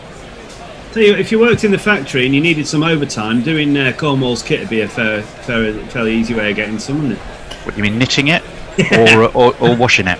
Well, whichever it may be. No, I've been looking forward all series to the chance to see him. It's a little disappointing. I'll hold that thought. That was a good ball. I thought initially it was slightly short, but it hurried through, and Burns was very watchful in playing his defence. The only regret is that you'd love to see him on a turning wicket and not having to come on quite so early, which of course is a situation rather forced upon him. Again, that ball, what an absolute corker of a delivery. It gave it some air, it ripped and turned past the left-hander's outside edge, and there, as Burns just pushed forward and missed it completely, is a sign, we think, potentially of things to come. That one doesn't turn as much, and Burns is able to get on top of it. But if you're going to place down a marker in your first over, Jono, there it was, right? Yeah, I mean, look, he's very highly rated. He's got a first-class 100, he's got 4 List A 100s. He's a genuine all-rounder. He can properly bat as well. I think people obviously perhaps don't take him as seriously as others because of his physique, which is unfair, but he's certainly a very good bowler. I think recent first-class season he took 30 at 21, which is no mean feat in first-class cricket. Well, no, 100%. And wickets probably aid spin a bit more than perhaps they used to, but you can only bowl on what's provided for you, so fair on him. Well, indeed, Jason Holder is going to be continuing the attack, bowling to Root, who plays him nicely defensively away to point, and there is no run. And interestingly enough, the cameras on the feed we're watching, immediately after that ball ripped and turned past the left-hander, panned in on... actually, you pan out, don't you? They zoomed in on Dom Bess. Yes, they did. So penny for his thoughts when he saw that one. Just didn't quite rag square, but boy, it was everything you want in a delivery to a left-hander. Flight and turn. With a new ball on the With first a new day. ball. Holders in, full. And very nicely played indeed by Root away to... I'm just going to sneak in a tweet. Gits and Gat says, this is perhaps the best Gorilla trio lineup yet. A mix of youth, beauty and Jono's brain. Well, clearly I'm the beauty, so and you, I'm Annie, you're the youth. what else have we got to say? Jono, where does that leave you? It's better than being the good, the bad and the ugly, that's for sure. In which case I definitely know where I stand. Sorry, Annie, do you want to keep going? Yeah, John. Actually, no, don't. As Holder is in. Ooh, that was foolish and kept a wee bit low. Root judged it nicely, raised his bat and let it go through to Dalrich. Annie, sorry, back to you. John Howell says, what's the number in the top corner of the hot mic screen next to the fire telling me? I don't know. Does anyone know that? Next to the fire, I know, the little hot mic flame. It's a hot microphone, I think. I don't know what the number is, unless it's the number of people viewing. I'd have to go and have a look. Bear will tell you. Bear's our hot mic technical expert. Of course, he's not on sound at the moment. We're only seeing him. Can you message us, Bear, and let us know what the answer is? There's Holder's going to be in again. To Root. Good length, right on off stump. Kept Root honest, and honest he was in just pushing that back to the bowler. 25 for 1 England. We're 4 balls into the 14th over. Burns has 15. Root has 5. None for 3 for Holder. The wicket taker, of course, this morning, none other than Kemar Roach, who in my head is always, whenever I hear his name now, I hear Murray Walker. It's that earworm of a jingle, which is the problem with so many of our jingles. They earworm their way into your head. That one's actually fuller again, and a little bit of swing, I thought, there into Root. He just gave a little bit more air. Was it a slightly slower ball as well, Jono? But it definitely sort of had that arc back into the batsman. He's one of those bowlers. He just seems to have it on a string. He gets so many wickets. He's just so consistent, Holder. Nice bit of shape. Can nip it back in as well. You know, really skillful bowler. Stung perhaps by being toppled from his throne of number 1 all-rounder. There's full again and solidly played away into the onside by Root, who holds the pose, and although that went all the way along the ground to mid-wicket, I'm not sure Root felt 100% comfortable in the way he played it, Johnny. No, I think Root's a great player to have out there facing Holder. When Holder's just got it on a string, what you want is someone who's very tight defensively.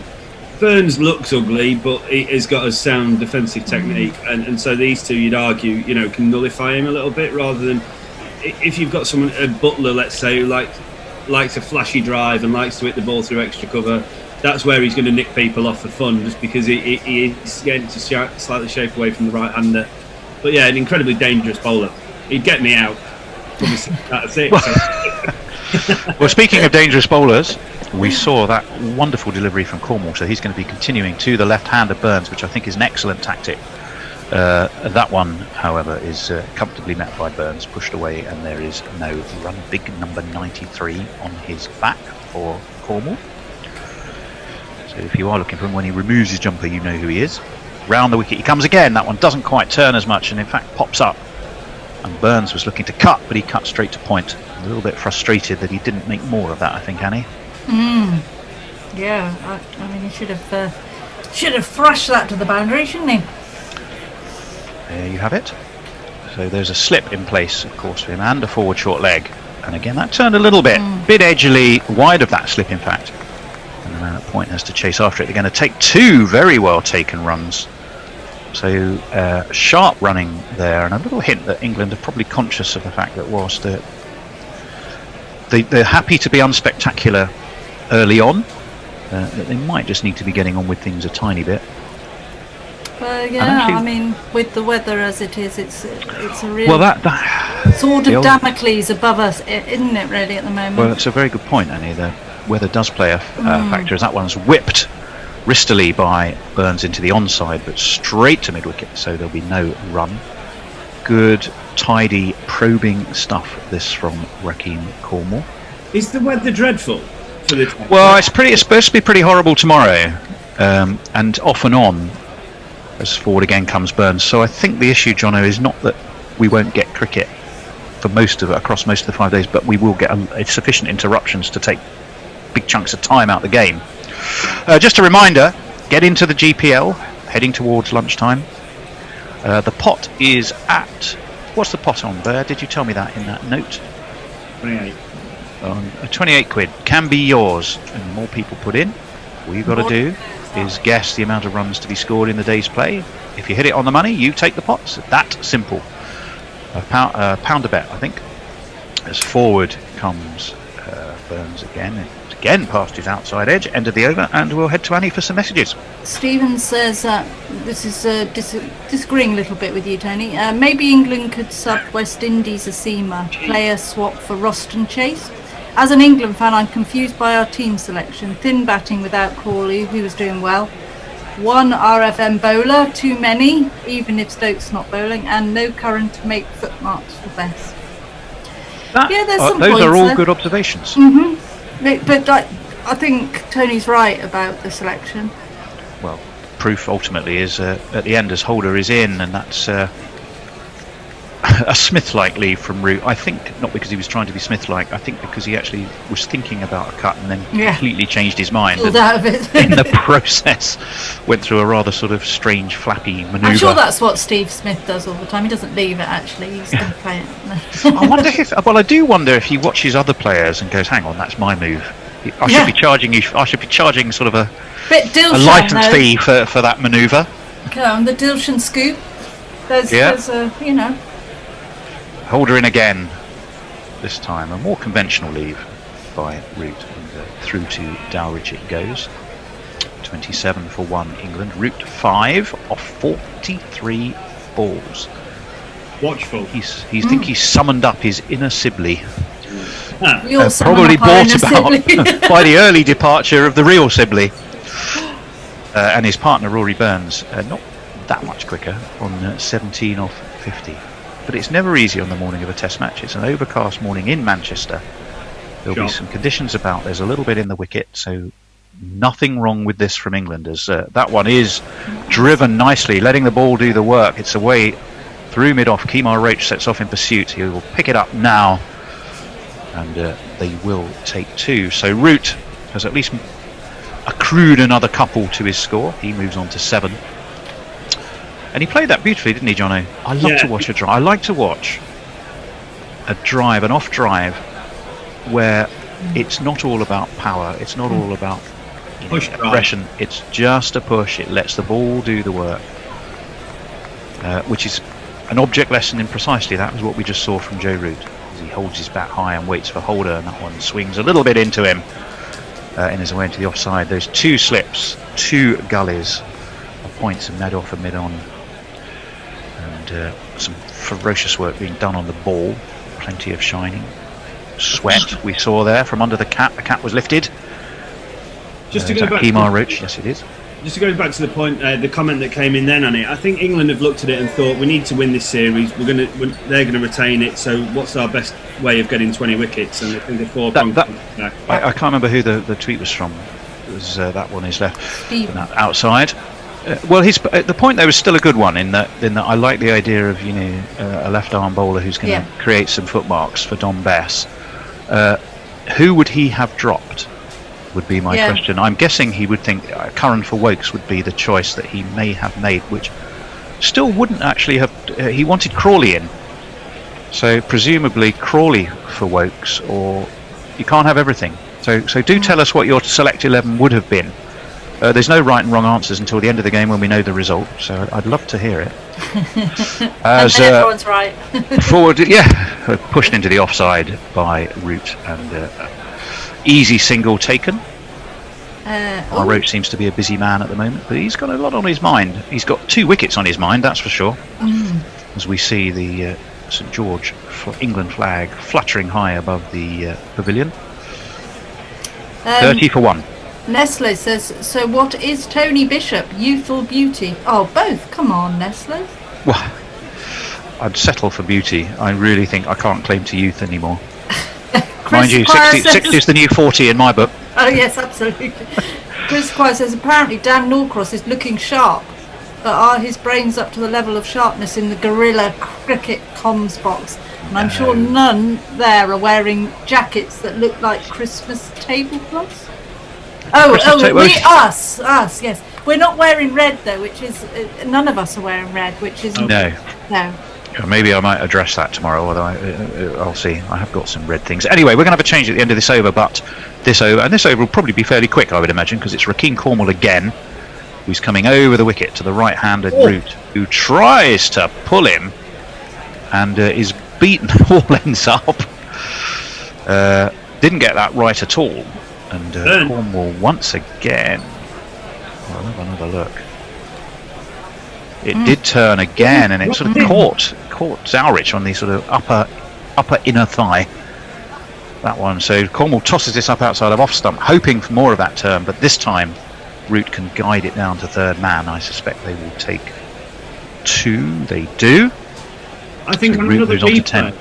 on another replay, Tony, I think Root's edged that, and I think Darrich has dropped it. Well, we're going to have a look now, and that's a really interesting point. That's the cut down. That's the cut down to third man. It'll be interesting to see that. Cornwall, some air, swept by Root.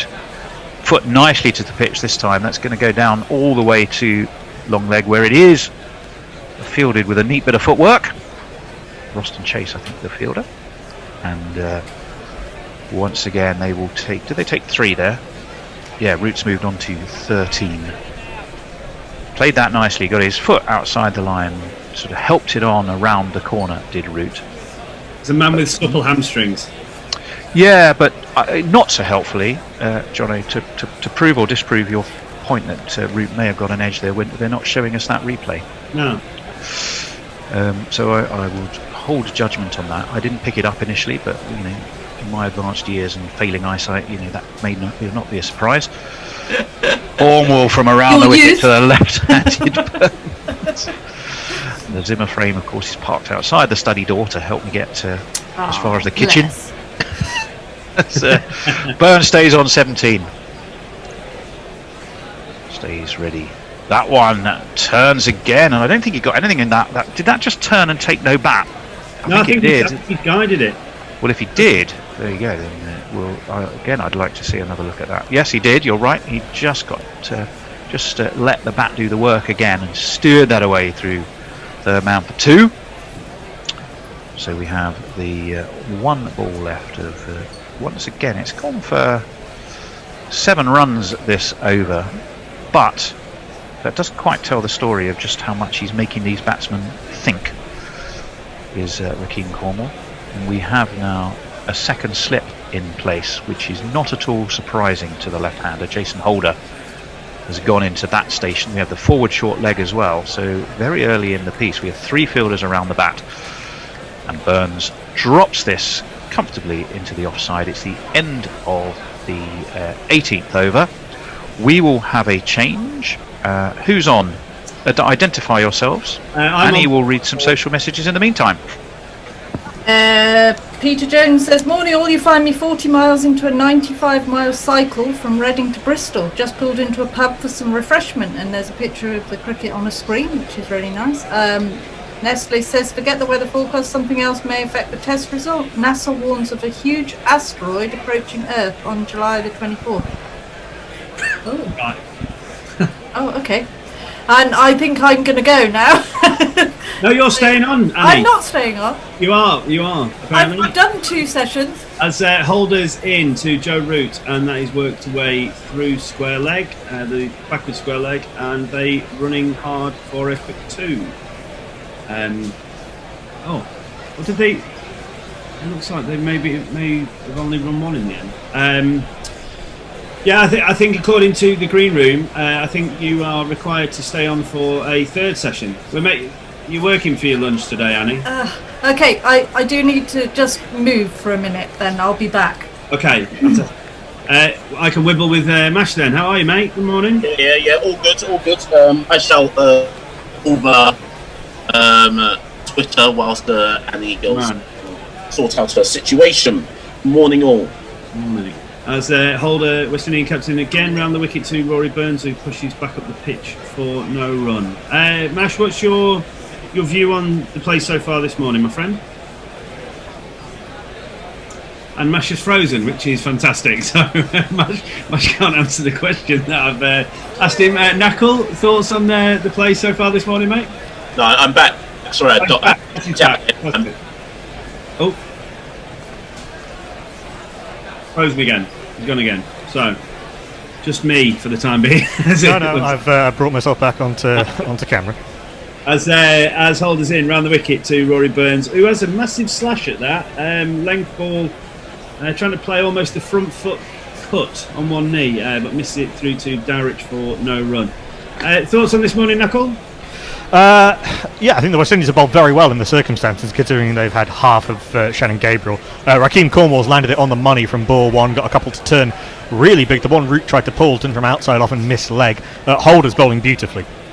I thought Root under-edged that. I think Dowrich dropped it. We haven't seen a replay, but on the slow-mo, I'm sure it took a deviation off Root's bat. But as Holders in again round the wicket to Rory Burns, who drives. That's nipped away from him. Holder looking absolutely dismayed. Another one past the bat, close to taking an edge, but again, no run. From what I saw, it looked as though it had just turned past the bat, but I'd like to see that again. Well bowled. Holder's bowled incredibly well this morning. Again, he just looks like he's got so much skill, just absolutely on a string. As the lovely, wonderful Annie Chave, Exeter's finest, back to join the team. Holder again round the wicket to Rory Burns, full of balls swinging down leg side, looking to clip it down to long leg, but misses it through to Darrett, who makes a good takedown for leg side for no run. Just by the way, Mash is just having some internet issues, so he's resetting his router. That old chestnut, eh? Have I missed anything? Not a great deal. Knuckle and I just having a nice little chat about this morning's play and just commenting on how Rakeem Cornwall from ball 1 has come in and applied the pressure. Looked really good so far. Holder in again round the wicket to Rory Burns, full ball driven back up the pitch to a kind of short wide mid on by Burns for no run as he calls for a new set of gloves. I wish I had the luxury of calling for new gloves every 19 overs. I'm really behind on tweets, so I'm going to get some. Josie Oak says, afternoon, we doomed. Moved to Joburg and trying to sort out 300 boxes. Oh no. Grits and Grats says, Bish to me is everything, the sweetest song that I could sing. Oh Tony, oh Tony. Aww. Paul, I'd love to meet Gits and Grats, you know. I wonder who he looks like. Paul Howard, hello Paul, says Dorich has detractors, Tone. Say knockers, as we all know you want to. Mash, she's back with us, I believe. I am indeed. Apologies for that. Not sure what quite went on, but I'm here. Mr. Cornwall this morning has come on and, he's really trying to prove why he perhaps should have played in the first 2 tests. He started very quickly. He started really well. Yeah, I want to say I'm surprised, but I'm not. To the untrained eye,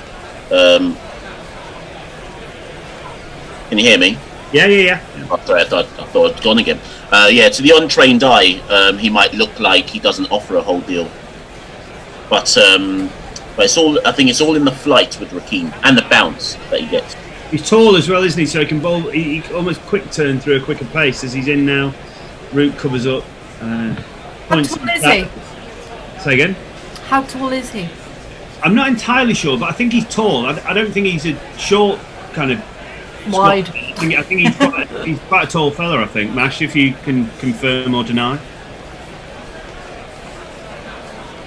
Cornwall in again. Root steps back to that one, watches it slowly turn off the pitch this time, and just back down the pitch again for no run. He certainly looked threatening though this morning, Annie. I think we may have lost Mash again for the time being. I know Mash, you are there. Are you? Seems to be there, but not speaking. Yeah. I'm not sure if he's muted or not. Some slight issues with Mash at the minute. It's moving very slowly. His Zoom apparently. Okay, fine. Just watching on the coverage there, a slow-mo of Cornwall's action. Quite a nice action, tall action. I mean, it doesn't matter what you look like. It's the skills that you've got, I guess, isn't it? Absolutely. I mean, the fitness thing is irrelevant if you can play. Round the wicket there to Rory Burns, change of angle, slightly flatter that one, darted in at the stumps. Burns comes up and blocks out into the offside for no run. I think Mackle's going to have to go. It's Cornwall in again to Burns round the wicket, slightly more flighted this time, and Burns works it out through mid-wicket. It's going to be a long chase for what looks like Kemar Roach. I'm sure they're going to take at least 2, possibly 3. As Roach returns into Shane Darrett, and they do in fact take 3 runs. I just want to say hello to someone on the quick tracker if I can. Do.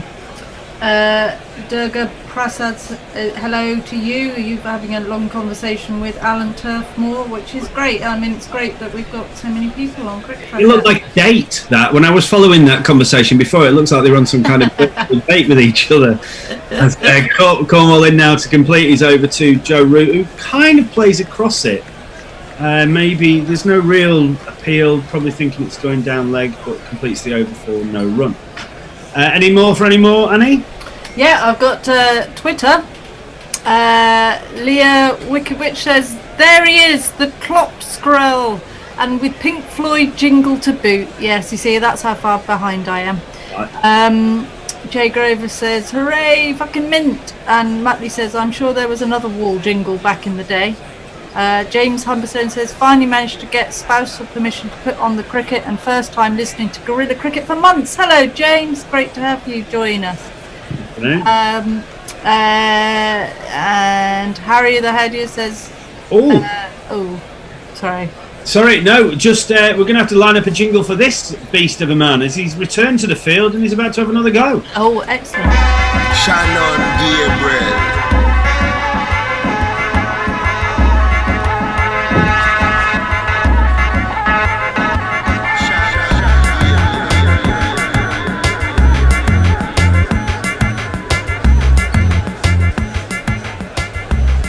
Gabriel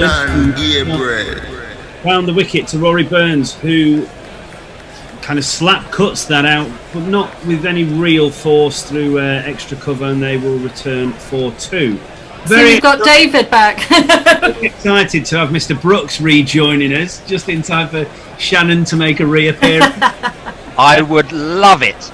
I would love it if Shannon Gabriel could prove the critics, of which are lining up behind me, wrong, and get some wickets in this spell and show that he is now fully fit. Yeah. I was hoping he was going to come on and get 5 wickets just to prove you wrong, David. He won't get 5 if he bowls them like that one, though. That was a long hop. as he returns from the top of his mark past the umpire around the wicket to Rory Burns. Full ball, and that is driven well by Burns, but incredibly well fielded. I think by Kemar Roach, but they do make it through for a single. I don't know if I obviously came on after you earlier, Dave, and I was saying that having watched Jason Holder's post-toss interview, it almost looked like he was trying as hard as he could to justify the Gabriel selection. But surely, if a guy's not 100% fit, I know it's not a must-win game because the West Indies will retain the Wisden Trophy should this be a drawn Test match, but surely you have to give Holder a go, right?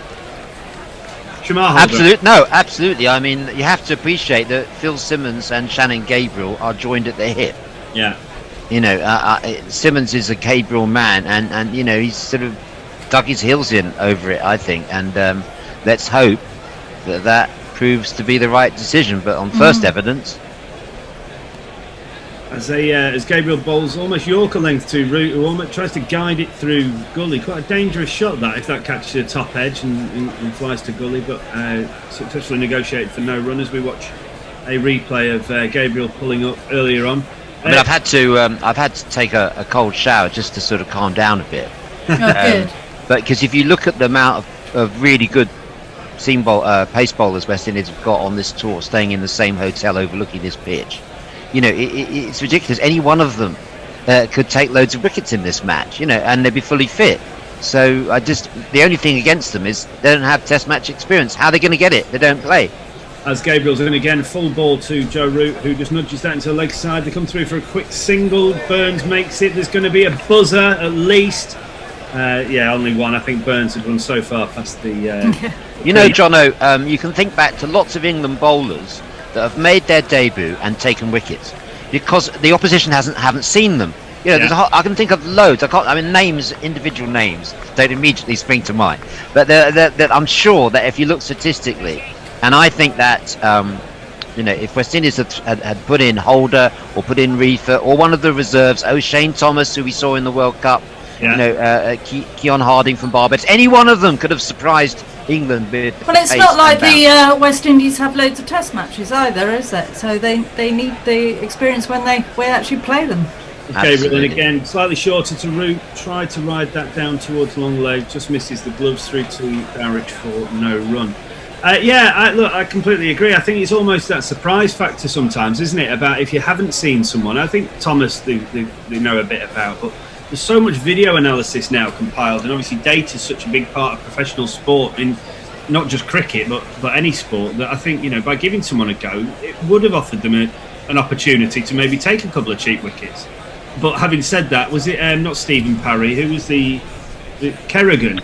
Kerrigan, the yips. Aussies who got basically smashed into Bolton as Gabriel's in, and that one moves away from Root, back of the length and through to Darich for no run. It is the unknown, isn't it? Yeah, but sometimes that can work positively, but also can work negatively. I mean, Shane Watson took a real liking to Kerrigan, didn't he, and just basically whopped him all day. Bit of a baptism of fire for the Lancashire spinner. Yes, definitely. I think we've lost David again, and I think we're having Mash coming back. Right, Beth.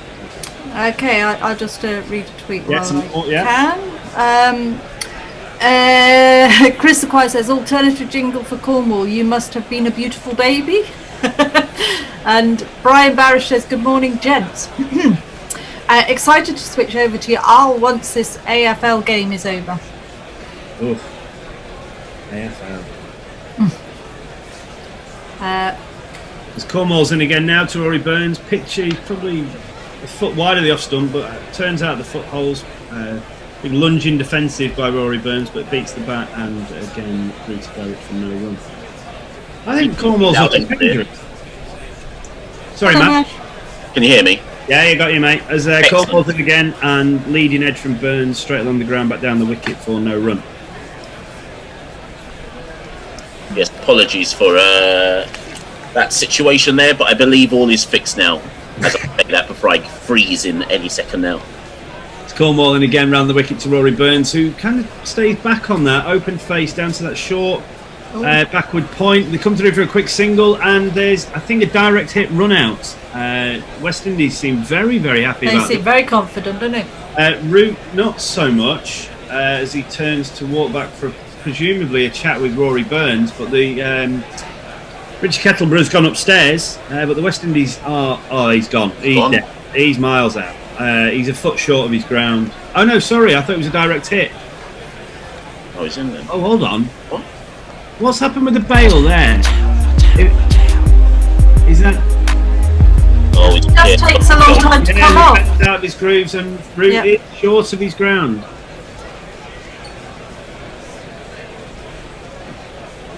Knuckle was... Are we having a jingle, Knuckle? There must be a run out here. Oh, how tragic. How tragic, how tragic, how tragic.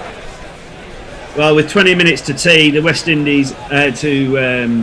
to lunch, rather. The West Indies are going to be cock-a-hoop about that. It seems a silly run. Root will have called the run through, running to the danger end, with it having Very gone... unnecessary. But yeah, Root run out for 17, 59 balls by Roston Chase, direct hit. Mash, I mean, are we going to see a Mash smile? I think England will be very disappointed with that. I'm just trying to get my head round why they felt a quick single was necessary there. Yeah, exactly. Yeah. But then again, I mean, they've taken on Chase's arm effectively.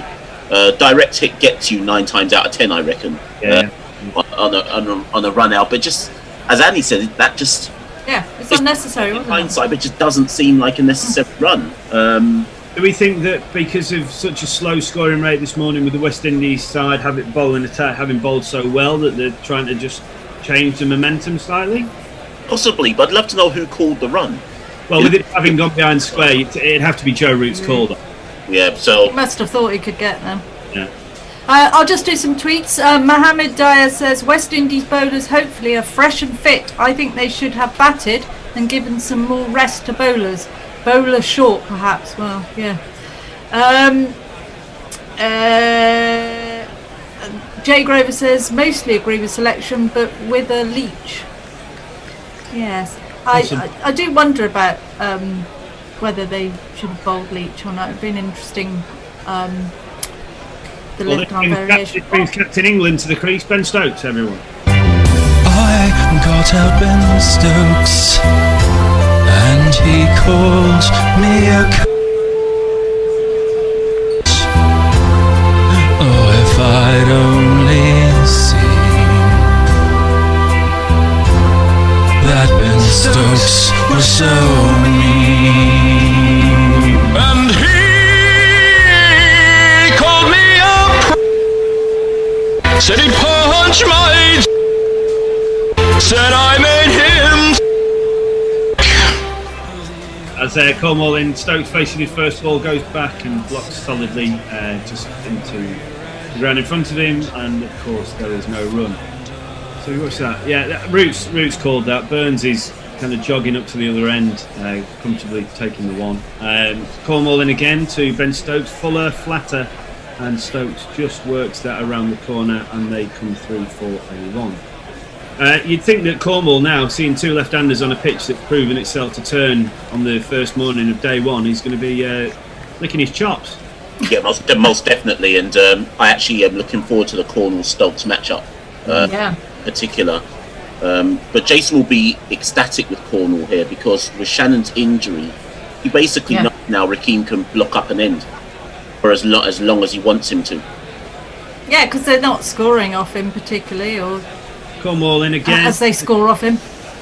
Burns goes back to that one, and that's gone away for one of these. It's me, says she.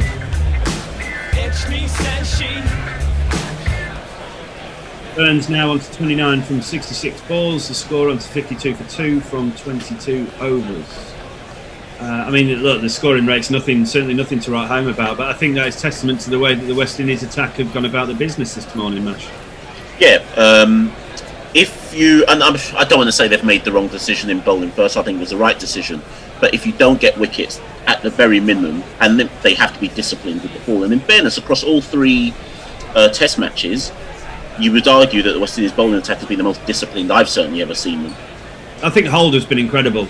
We were just saying earlier before you came on air, he's just got it on a string. He'd be the most frustrating bowler to face. As Gabriel looks like he's going to have another go. They must have put some pretty heavy strapping on his hamstring, you'd think, during his time off the field. But they might have amputated his leg. Possibly. He might have amputated his middle one after he got cracked in the box in the second innings of the second test. But as he starts his run up now from the top of his mark, past umpire Kettleborough into Ben Stokes. It's outside leg. That I don't think there's any connection with bat or pad from Ben Stokes. But umpire Kettleborough is about to signal 4 byes. One of these.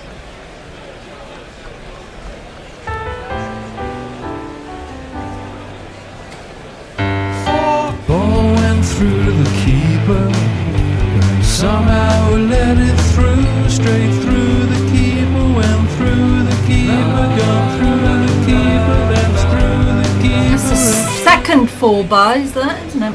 That swung viciously after the bat, though. I mean, definitely. as can happen in England sometimes. I'm not sure being a wicket keeper is the easiest thing to do. There's Gabriel back at the top of his mark. In past umpire Kettleborough, short ball to Ben Stokes, way down the leg side, left alone, and through to Derek for no run. I mean, Gabriel's bowled all right. He's 9 for 7 from 4.5 overs. He's not.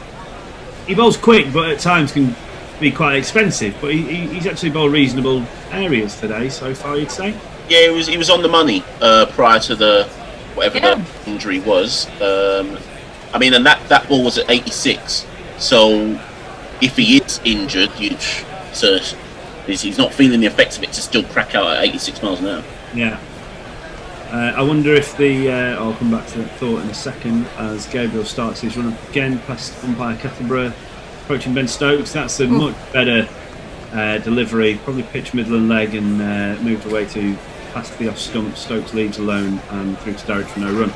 I wonder if while he's been off, they've just said, look, we're going to strap you up, put ice on it for 20 minutes, and give us everything you can in the first innings. Let's not worry so much about the second innings. Let's try and bowl England out cheaply. Give us everything you've got, and then if you don't play it, this is the last Test match, so we can go home and there's recovery time. Then, yeah, quite possibly. I'd imagine he's had an injection as well. That was the first thought either. A big pain relief injection of some sort. As Gabriel's in against Stokes, and that's blocked away. Will have bounced short of third slip. 3 slips and a gully in place for Ben Stokes from the bowling of Gabriel, who's still, as you say, Mash, still getting it through at reasonable pace. Yeah. Campbell seemed to think that was a drop. Oh, if he has, then some good camera work. No, just 6 inches or so short, but decent stop in fairness. Yeah. Thoughts on, obviously, the Gabriel situation, Mash, has been well discussed this morning. I'm not sure if before I came on air the Shy Hope one was, but I mean, he's living a charmed life. They really like him, the selectors, don't they? As Gabriel's in again, full ball on leg stump. Ben Stokes worked away to deep square leg, and they come through for a single, which almost completes the 23rd over. But what are your thoughts on Shy Hope and maybe John Campbell, Mash? Campbell, I'm not surprised to see play. I think he deserves to play. I think you set an awful precedent. Let me start again. Campbell's not good enough, but he deserves to play. England's one of the hardest places to open in world cricket, never mind opening anywhere in the world. And you can't drop a guy after 4 innings. So he deserves to play. Hope is a different matter altogether. I would have dropped him. I'll get to that after this ball. As Gabriel in to complete the 23rd over, Rory Burns fidgeting as he does. That look over his right shoulder as Gabriel's in. Burns covers up, just blocks out into the offside. Completes the 23rd over, 57 for 2, going at almost 2.5. Burns 29 from 67, Stokes 2 from 7. Hope basically, I believe, is benefiting from some weird favouritism.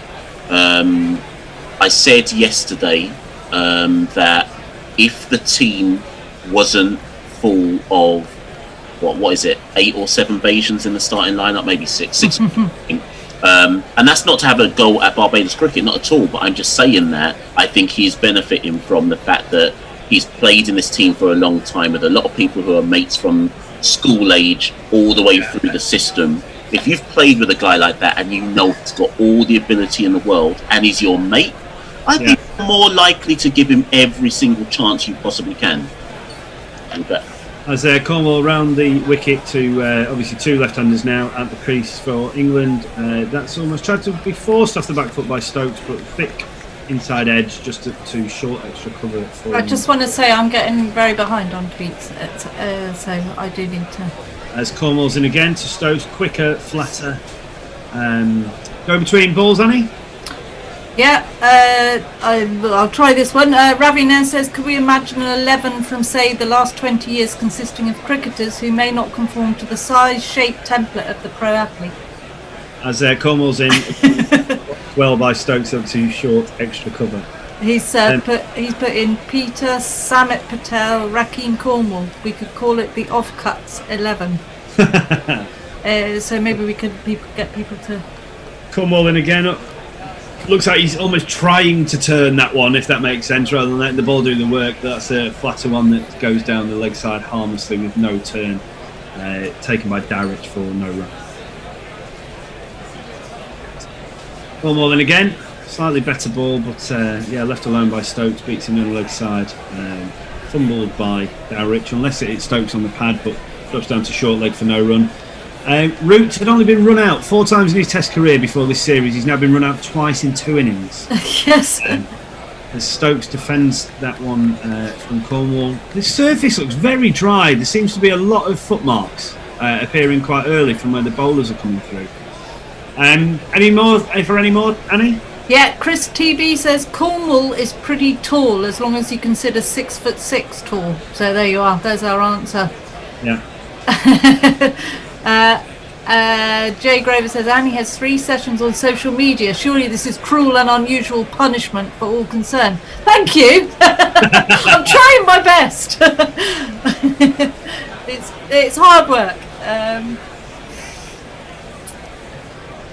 So just a graphic coming up on the coverage session. 24 overs, 57 runs, 2 wickets, 13.1 the over rate with a run rate of 2.38. West Indies session, surely. I think they'd want one more, but given England have played 1 bowler less, maybe it is our session. But I think West Indies will want 1 more before lunch. As Gabriel in approaches past umpire Kettleborough, Rory Burns facing up. That's a short one, easily negotiated by Rory Burns. Annie, do you want to carry on with the tweets in between? Yes, please. Tim Everingham says, wondering if you folks know if there are the plans for international cricket coming apart from the English summer. Did I hear that India could be going to South Africa or vice versa? Does anyone know? No idea. Africa has been cancelled, but other than that. South Africa are in discussions with West Indies to possibly tour after CPL is going on, and it would be during the IPL. And the World Cup's been cancelled, hasn't it? Yes. Yeah.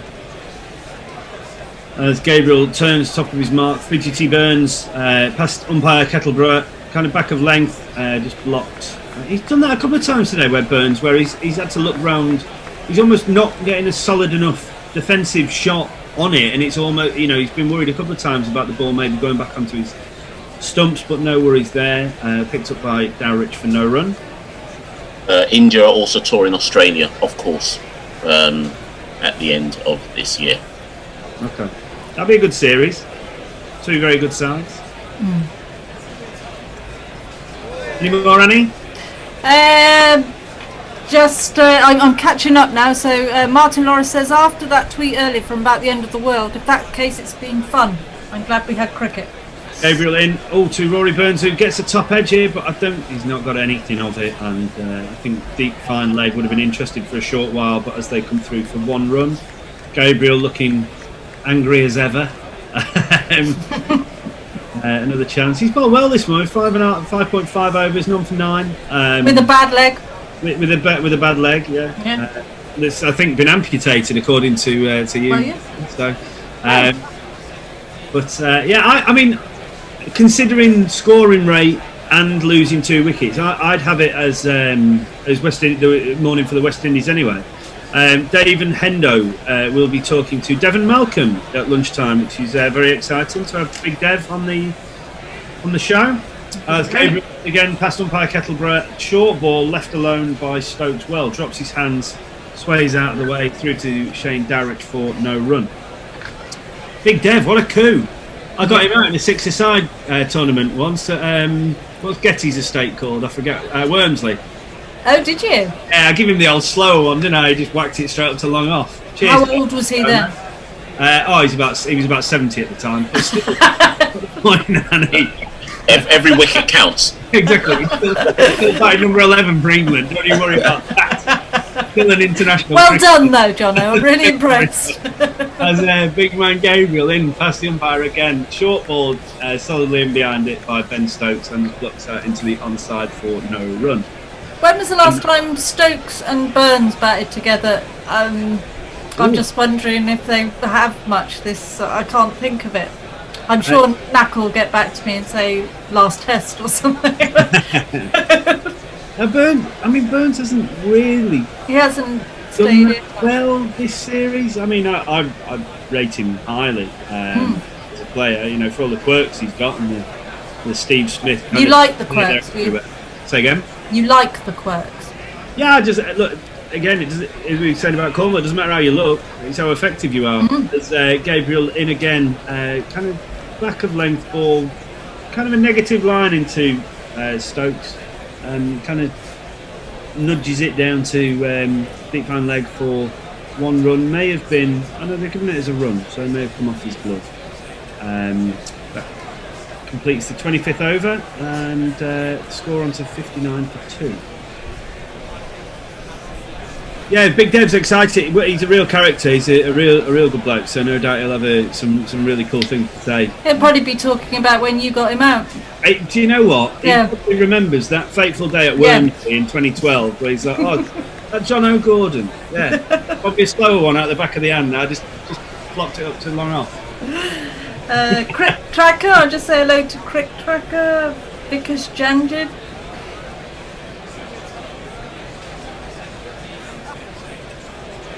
And Raja King. As Cornwall's in first ball of his over to Ben Stokes round the wicket, just blocked back up the pitch for no run. Cornwall with his very short kind of walk up almost bowls another good line delivery. Some are turning and some are kind of sliding onto the bat, so he's kind of challenging both edges here, Mash. Yeah, and bear in mind that none of these batsmen will have seen Cornwall properly before. Yeah. As he's in again, lovely challenging line there. It's probably pitched on middle stump. If that does grip, then again it's challenging the outside edge, but covered up well by Ben Stokes. 3-minute warning on the GPL. Plenty of entries. Pot will have gone up from the £28 it was last time we mentioned it. Stokes goes back to a kind of slightly shorter ball from Rakeem Cornwall. Well flighted, but just blocked out into the cover point region for no run. On YouTube, Alan Turfmore says Annie won't read my crap out. Ben Stokes, lovely on drive. Couple of steps down the Lovely.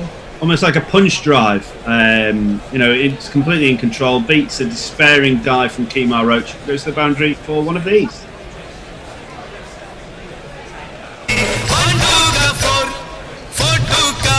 My name is Lakhan. My name is Lakhan. May well be the last over before lunch. We shall see.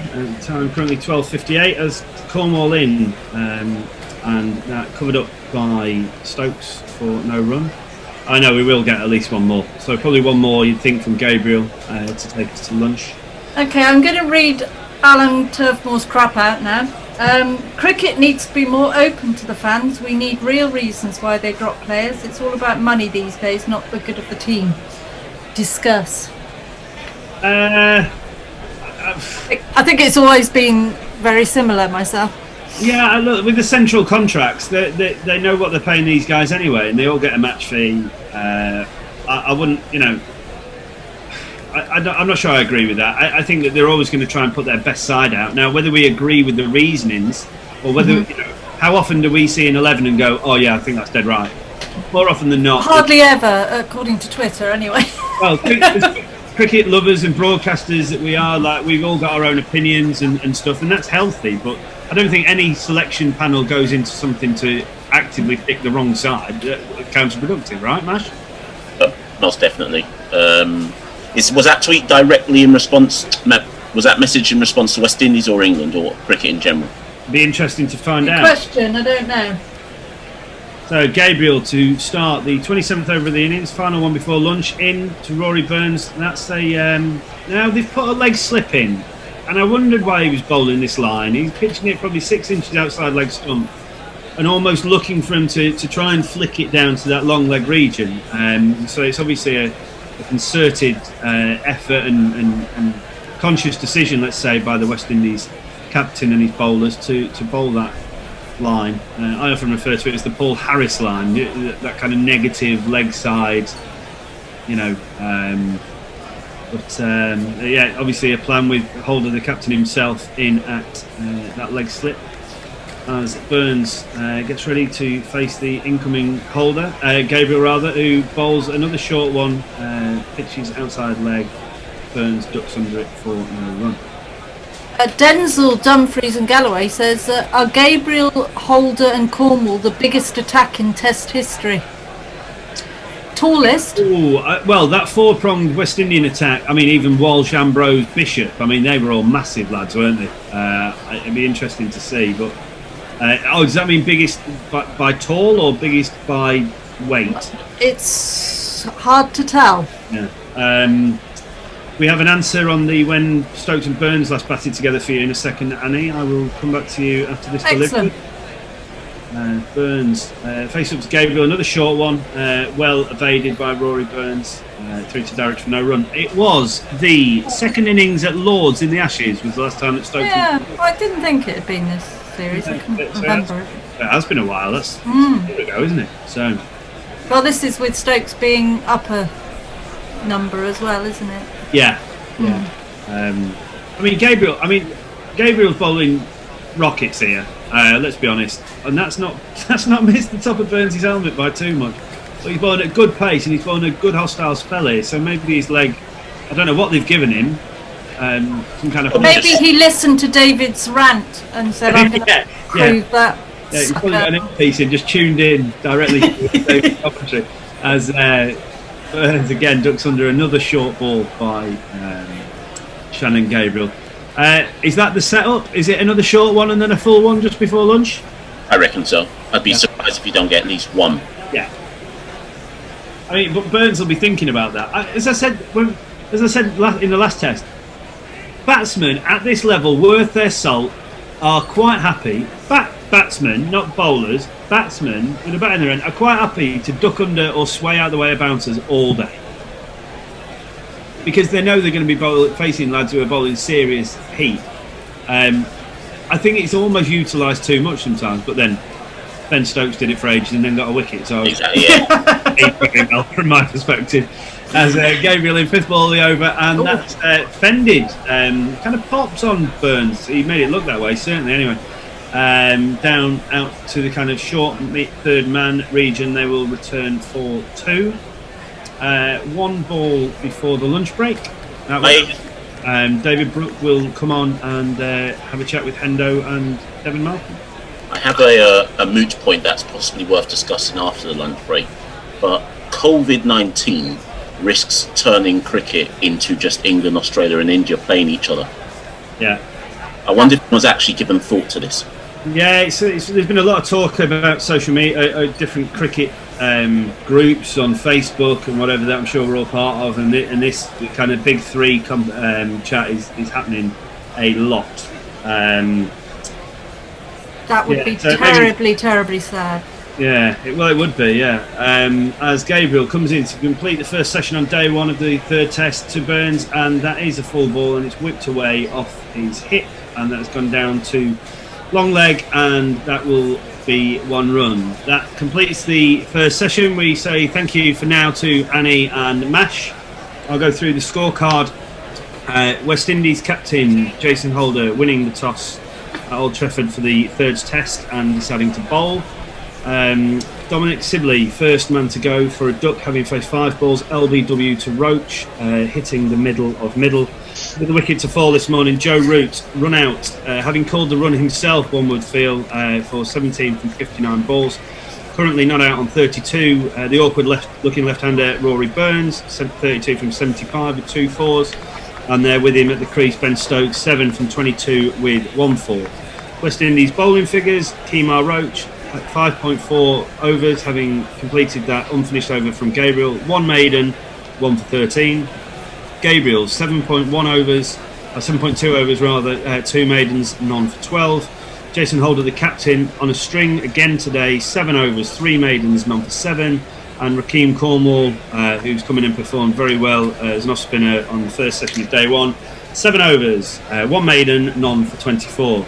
I'll leave you in the incredibly capable hands of Hendo, David Brooks, and we very much look forward to listening to Big Dev during the lunch break. Take it away, fellas. Thanks very much indeed, Jono. Yeah, no, it's a pleasure to have in the house Devon Malcolm. I mean, normally you'd have to be in one of the hospitality boxes and have to pay a lot of money to listen to Devon Malcolm, but one of the casualties of the whole biosecure thing has been the whole sort of corporate hospitality.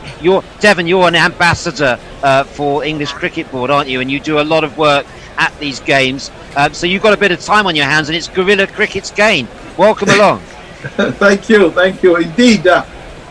With the lockdown, you managed to get a bit of access to me right now. So in the normal times, what would happen, as you said, I do quite a lot at the test matches for the PCA, the Professional Cricket Association, via the ECB. So we normally entertain guests, say lunchtime, and even during the game, where you call it 12-man hub, or we normally do the boxes and talking about, probably the session and entertain our punters, right through the day, and get them a bit closer.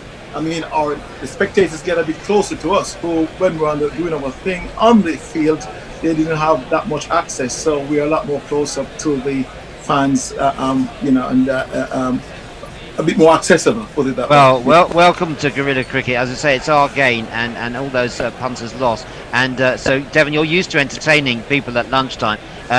You'd be amazed at a number of our team who claim to have played against you. I've actually played with you in the Bunbury's team, but you won't remember my spell. But you might remember Hendo, a.k.a. Nigel Henderson of the Times, because he's definitely played against you, haven't you, Hendo? Yeah, I kind of avoided 3 balls that Devon bowled at me. I think he was playing for Sheffield at the time. I was playing for York. And I don't know, I'm pretty sure he won't remember me, but he might remember. Do you remember a player called Simon Kippax, son of Peter Kippax? Of course, son of Kippax. Yeah, of course. Yeah, yes. That's right. Well, I was batting with him towards the end of the game, and this would have been 1986. Yeah. And I managed to watch you mainly from the non-strikers end. That was probably the best place to be. But I do remember Simon Kippax, who was a bit of a fiery character, running down the wicket to you in the final over of our innings. I mean, did you often have people running down the wicket at you in club cricket? No, not really. But I mean, probably was towards the end of that over, and you were at the non-strikers end, so you can live to tell the tale. But way back in those early days in the Yorkshire League, as you said, that we're playing for Sheffield United. Then, I was pretty quick, very erratic, so you could get a bouncer, you could get a beamer, anything. So it was rather silly running down to the pitch to me, actually, because pretty brave, pretty foolhardy. But generally, like most cricket, when I get it right, whether in the Yorkshire League or all the way to international, I normally sort a few batsmen out. But in that case, yeah, it was rather it was rather brave to do that in those early stages of my career. Yeah. Well, it was the sort of stupidity of youth in his case, I think. Yeah, because Devon, you're not one of the Chris Jordans who came over on a cricket scholarship. You emigrated at 16 and had to work your way through playing for Yorkshire schools, right? You came here from Jamaica at the age of 16. Is that right? Yes, as I said, as you said, actually, yeah. My dad was, just after me, was early 60s. So I joined him later on, as a 16-year-old here as a student, and we lived in Sheffield. So I didn't even play any cricket for a couple of years. While I was in Sheffield, I normally run around with my mates on the street playing football. And one weekend, one of my mates dragged me and said, look, the West Indies were touring actually in the early 80s. And he said, I bet you can play cricket. I said, matter of fact, I used to play when I was in Jamaica. So he took me off to, he dragged me off to the place called Shire Green in Sheffield to have a ball. A couple of the guys there, these big men, and I had them jumping around for their life. And they asked me, who do I play for? And he said, my mate doesn't play cricket, sir. He hasn't played for a few years. And he said, you must be joking. And it just happened very, very quickly from then. As I said, I was at Richmond College. I was doing okay. I got a cricket club in the league, doing all right. And I got hooked up from there to playing senior school cricket. And, I played in York in the early 80s. I reckon it was 81. You had to Metcalf and all those guys. But you had to leave Yorkshire to get a game in professional cricket, because Yorkshire had a policy of only playing people born in Yorkshire. Indeed, that's exactly how it was then, way back then. You couldn't play for Yorkshire. And I said I play Yorkshire Senior School, and they actually advised me, said, look, in the early days, you've got some pace, you've got some potential, but the rule is that you haven't been born in Yorkshire. Even Michael Vaughan later on, he wouldn't be able to play for Yorkshire because born in Lancashire. So I was told, look, probably have to look somewhere else to play. Probably that's the highest level I could represent Yorkshire. That was senior school. So an incident happened where I managed to played in the Yorkshire League. I was selected in 1984 in a Yorkshire League Select 11 versus Yorkshire County Cricket Club at a place called Castleford. And so as you said, I was at college. So I nicked the Friday off college, went to Castleford to play. Opened the batting was Martin Moxon and Jeff Boycott. And it was just one of those things. You're at the right place. Talent is one thing, but you got to be at the right place at the right time. Running, as I said, it was early March in 1984. Running to bowl my first over at Martin Moxon. I clean bowled him with the Yorker. His middle peg out of the ground.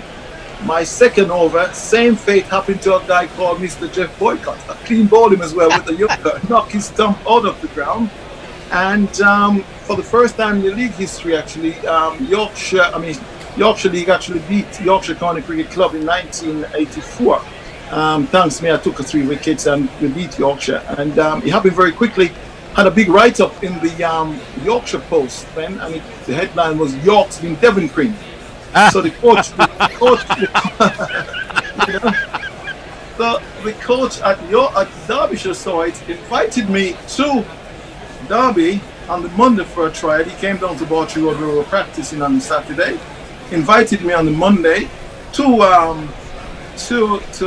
Derby for a trial. I told him no, I could not because I'm at college. I said my dad would kill me if he found out that I nicked 2 days of college to play cricket. So he insisted I should pop down. Went down, and they offered me a contract there and then. And so you talk about talent, but you got to be at the right place at the right time. But getting the right person out as well. And the moral of the story is, even now, if you see Jeff Boycott and you possibly want a response from Boyks, just mention the word Devon Malcolm, and I promise you, probably give you the response to say, look, if it wasn't for his wicket way back in 1984, nobody would have heard of Devon Malcolm. How great a batsman Jeff Boycott was. So at the right place at the right time, got a great batsman out in Jeff Boycott, and I was a professional 2 days later. Wow. And history really. So it was one of those lucky breaks in a way. Apart from the talent, I've never been in any academies or anything like that. So I reckon starting my international career, my first class career, have a massive bearing on Mr. Jeff Boycott. Well, the credit shouldn't go. The credit Boycott will take the credit, but the credit should go to that Derbyshire coach that signed you up straight away and got you in. Was that Phil Russell? Who was that? Phil Russell, yeah, it was Phil Russell. Phil Russell was the one that said, boy, you've got some pace. You haven't got a clue where it's going at the moment, but as I said, I was pretty young. But he said, you know what? If you can get 3 or 4 balls where you want it, you're going to play international cricket. I said, really, sir? And he said, oh, yeah. I said, you've got something special. You've got pace of fire. So I worked on it. It saw the seed way back in 1984. And, I went on and ended up taking over 1,000 first-class wickets. So when I first started, not a lot of people would even expect me to do that. But, it was a learning process, and I love the game. Did you complete your studies at Richmond College? Went to Richmond College, yes. I did well at Richmond College. Next I went to Derby. Obviously, when I signed up at Derby, next I went to Kedleston Road. I didn't know Derby University, but I was there. It was a further education college. Then I went on there, did business administration there, and no, they've got university status. But I must admit, I ended up there as well. Later on, when my England career started flourishing, I was awarded a honorary degree. From the college as well, from Derby University as well. But yeah, it's been fantastic. Yeah, Dr. Malcolm. So that Derbyshire team, Dr. Malcolm, Dr. Devon. So that Derbyshire team you played in, if I remember right, had a lot of good quick bowlers in it, didn't it? Just talk us through some of your contemporaries in that Derbyshire side. Oh dear, and you know what? You mentioned, I mentioned how I started in first class cricket. One of my schoolboy heroes, when I got in the side in 1984, was Michael Holding, was the overseas player there, and he had a bit of a knee problem. So Derbyshire saw it and them said, okay, at that stage I wasn't going to be signing an overseas player because, as you know, I was born in Jamaica, so I was classed as an overseas player then, although we're living in Sheffield. Came over as a student. It took you longer to qualify than Jofra Archer, I believe. Oh yeah, long time, about 10 years. Long time. It wasn't like no. So Michael Holding was there, so I joined up with Michael in 1980. The following year, 85, Michael, and he was such a great teacher. He wasn't one of those guys who probably drag you to the nets and tell you to change this, do that. But his experience, he just watched you bowl, and obviously with the Jamaican background as well. Even if Michael Holding see me bowling and he spotted something, he don't have to say a word. He just hits his teeth, and I know exactly what he's on about. You understand? So we understand the language, and he helped me tremendously in fast tracking me up to first class cricket and very quickly into international cricket. Yeah, and you got guys like I said, Derbyshire had a battery of fast bowlers actually. Later on had Ian Bishop, the young fast Ian Bishop from the West Indies. He joined there. You had guys like Will Mortensen. He was, Big Dane. You didn't realize that. He was a fantastic line and length bowler. You just couldn't get him away. But the way cricket moves on these days, I'm thinking, would all be able to bowl those immaculate line and lengths that he used to bowl then in these one-day games nowadays? Because these guys will be charging him and slug sweeping and all that business. But yeah, we had some seriously quick bowlers at Derbyshire then to choose from. Yeah, that was quite a team. And now Hendo will know a lot more about your international career. But obviously, you had five wicket hauls, 128 wickets in 40 Test matches, and I have a feeling from your email address that I know what the highlight is going to be. Yes, you know what? We're talking 9-4-57. Yeah. Yes. Okay, you're right. You got that. Yeah. Yes, mate. Yeah. But I mean, that's what it is. When you talk about Test cricket, I made my debut against Australia, the mighty Australians, in 1989 at Trent Bridge. I don't want to tell you what my test bowling, my maiden test average was, what it was, but it was quite an introduction to international cricket. You understand? But it took me my third new ball before I got my first wicket in Test cricket. But I had a good scalp in Stephen Waugh, and that was the start. I thought, okay, way back then in the 90s, how fickle the selectors were. Yeah. But I was lucky. There was a tour leading up in 1989-90 to the Caribbean, and obviously I was selected for that. So I had a good tour in the Caribbean. Back to Jamaica for the first time since I left as a youth. Actually, the first Test match was at Sabina Park in Kingston. And you remember I mentioned a while ago who actually launched my first class career. But if anything, as I said, I went to the Caribbean with not a lot of wickets, being smacked around the park by the Australians, my first Test match there back in Jamaica, back to the land of my birth, as I said, I managed to get the great Viv Richards out in the first innings. I had him out LBW.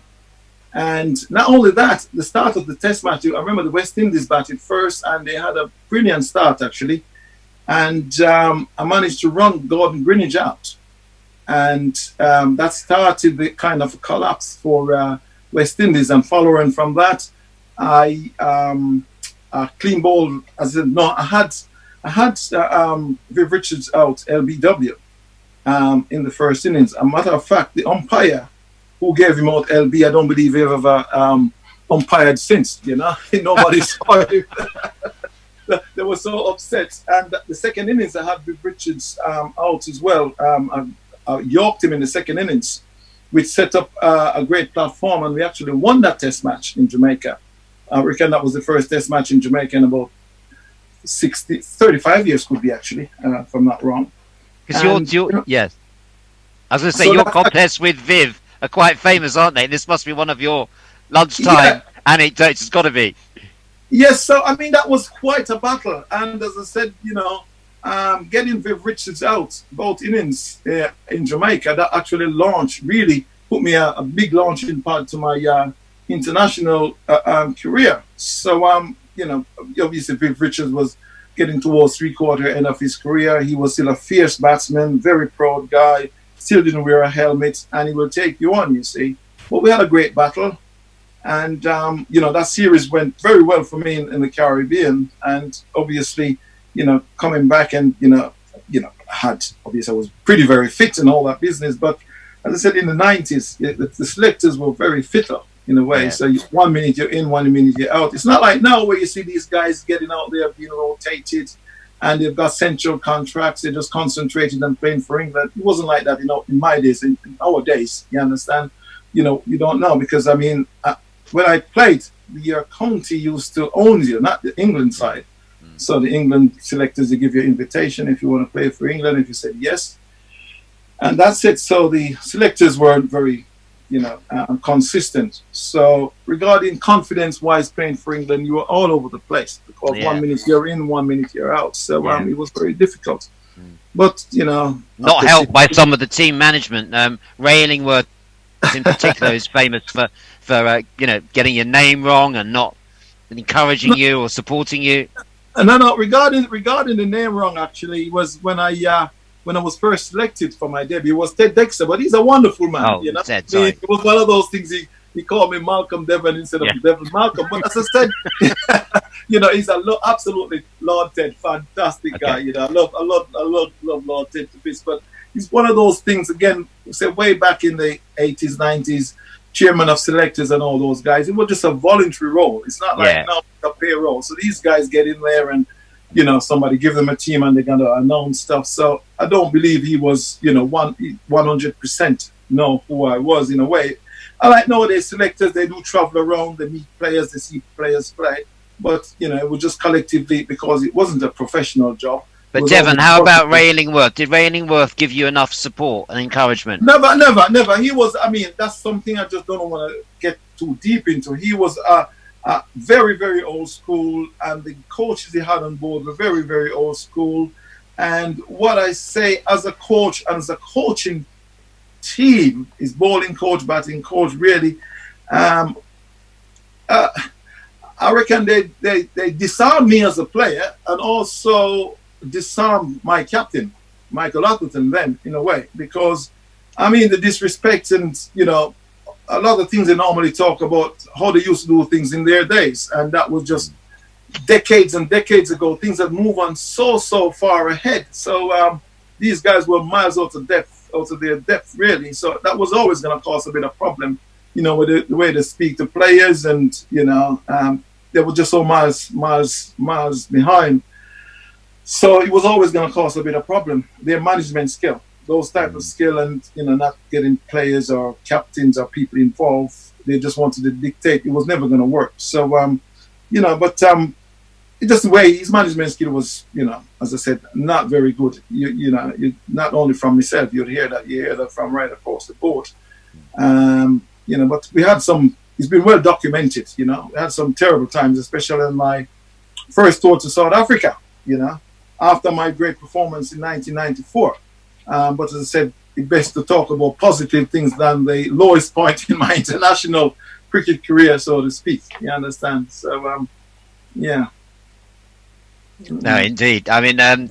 It's Yeah, you studied management. You studied management at Richmond College, and now you're the doctor of management, so you know all about Ray Illingworth's management failings. That's for sure.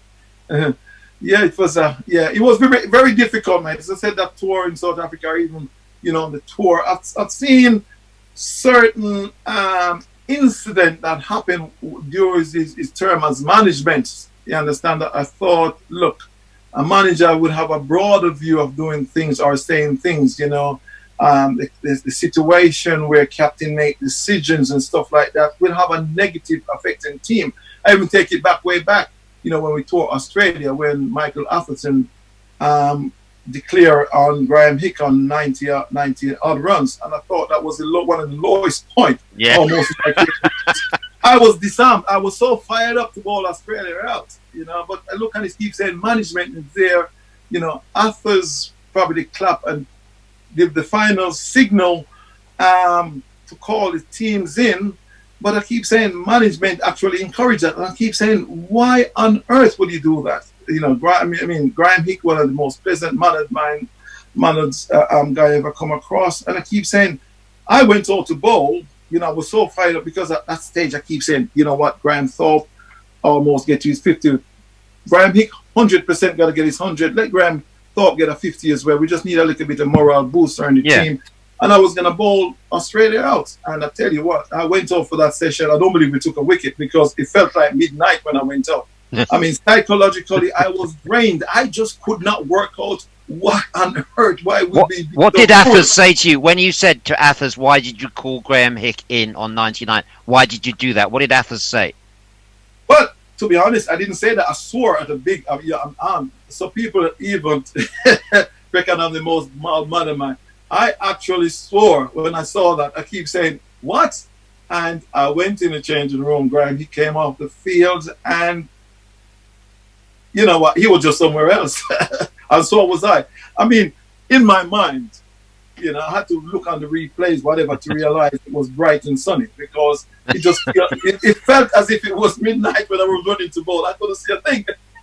And it was just crazy. I keep saying, wow, this is weird, Well, we had massive advantage to beat Australia, and we just gave it back to them straight away. They were laughing at us. I keep saying, that's the poorest bit of management I've ever seen. And young Michael Atherton clapped for the guys in, but I keep saying, that's not right at all. This is just great, But that's the type of management, I said, as a manager, it didn't work first, So, and as I said, you talk about a captain, but when you have your management in the background saying things close by and all that business, or the team come first and various different things, and it put an influence in, and it make captain or people make the wrong decision. So absolutely. Well, he was called Captain Grumpy, Mike Atherton, of course. Anyway, let's take you back to the high point. The high point at the Oval, because it is it's one of the big sporting moments, of the last century. In cricketing terms, it's got to be one of the most astonishing bowling performances by an English bowler. 9 for 57 against South Africa at the Oval, 1994. Devon, what a day that must have been. You must have been. How did it feel to be bowling like that day? Look, I tell you what, it was one of those fantastic days, but. It was one of those things as well. It was a split match series, 3 test matches against New Zealand, 3 against South Africa. I was left out after the first game against New Zealand. Next, the South African came. The first time South Africa playing cricket back in this country since the apartheid days. South Africa won the first test match by a huge margin at Lords. The second test match at Leeds was drawn. So psychologically, I was preparing in my mind, said, look, chances are they're going to be calling me up for the final test match. So all of a sudden I heard the call, okay, we need a match winner, bring Devon Malcolm back. So I was well prepared in my mind leading up to that. But, I just push it on a little bit. I bowled pretty quickly in the first innings, took 1 wicket. But an incident that happened, I was bowling pretty quickly. John T. Rhodes misread a ball. Didn't watch the ball. They cracked him at the side of his head, end up in hospital overnight. But when I came out to bat in my first innings, an incident happened. I could hear all the South African players, in the slips cordon, saying to Farney de Villiers, the bowler, look, give him a bouncer. He hit one of our boys. And I said to myself, okay, this is the biggest bluff I can hear in my life. There was this unwritten rule between fellow fast bowlers. You don't bowl the fellow fast bowler, I bounce the first ball. So I'm there waiting there. Everybody know I'm not the best batsman in the world, although I hit some of the best batters for 4 and 6s, from Malcolm Marshall, Shane Warne, Ambrose Walsh, you name it. So don't worry, take too much mickey out of my batting. I'm not so bad, you know. I took my batting very seriously. But back onto the story. back onto the story. And I'm there waiting for this Yorker. Finally, de Villiers ran up. And before I moved, he bowled me the perfect bouncer, hit me right between the eyes, hit the 3 lions, and I wasn't very happy at all. And I could see quite a few other guys in the slips card and kind of looking away, giving a little bit of, a little bit of giggle. And I just turned around and said, guys, he shouldn't have done that. I said, he shouldn't have done that at all. I said, boys, if you really want to see what fast bowling is about, wait till you guys come out to bat. Again, I said, all you guys are history. And you know what? You make these bold statements at times, but if ever I wanted to send a signal to those boys that, look, what I said, mate, is what I meant. That very first ball of the second innings, I bowled to Kirsten. If ever I wanted the ball to pitch at the right place, with the right pace, Kirsten just managed to get his head out of the way when the ball absolutely thuds in Steve Rhodes' glove, and the crowd went up.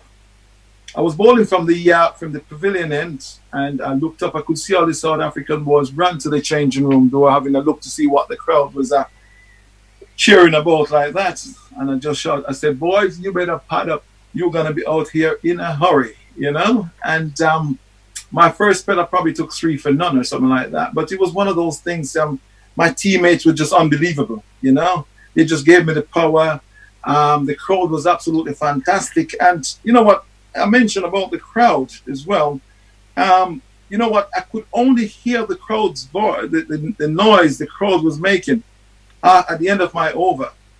You know, turn running into bowl at the batsman, it was total silence. I could not believe it. Watching the highlights afterwards, I realized that every step I made running into bowl, the cheer from the crowd was getting louder and louder. That's how focused I was. So what I would say, if there was a point where they said you're in the zone, I must have been in the zone that game, because I was just above the noise. I just could not hear a thing. All I could see is the batsman at the other end.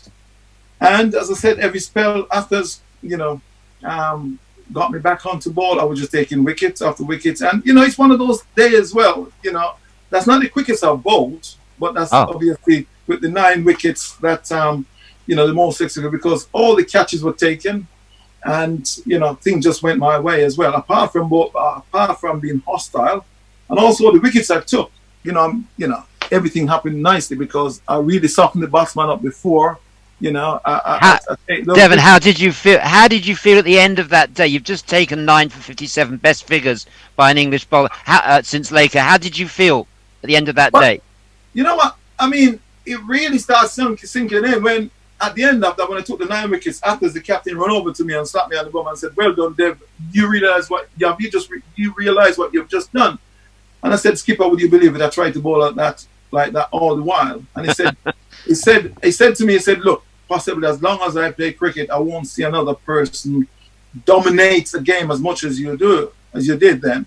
And I said to him, "Skipper, I've had a very good game in 1990 against the West Indies in 1990 at Trinidad, where I took 11 wickets. Probably that was my best maths analysis in a test match. Yeah, I took 11 wickets in the game, but we didn't win that game. That's when the rain came and and Desmond Haynes scored the time wasting, the famous time wasting test, yeah.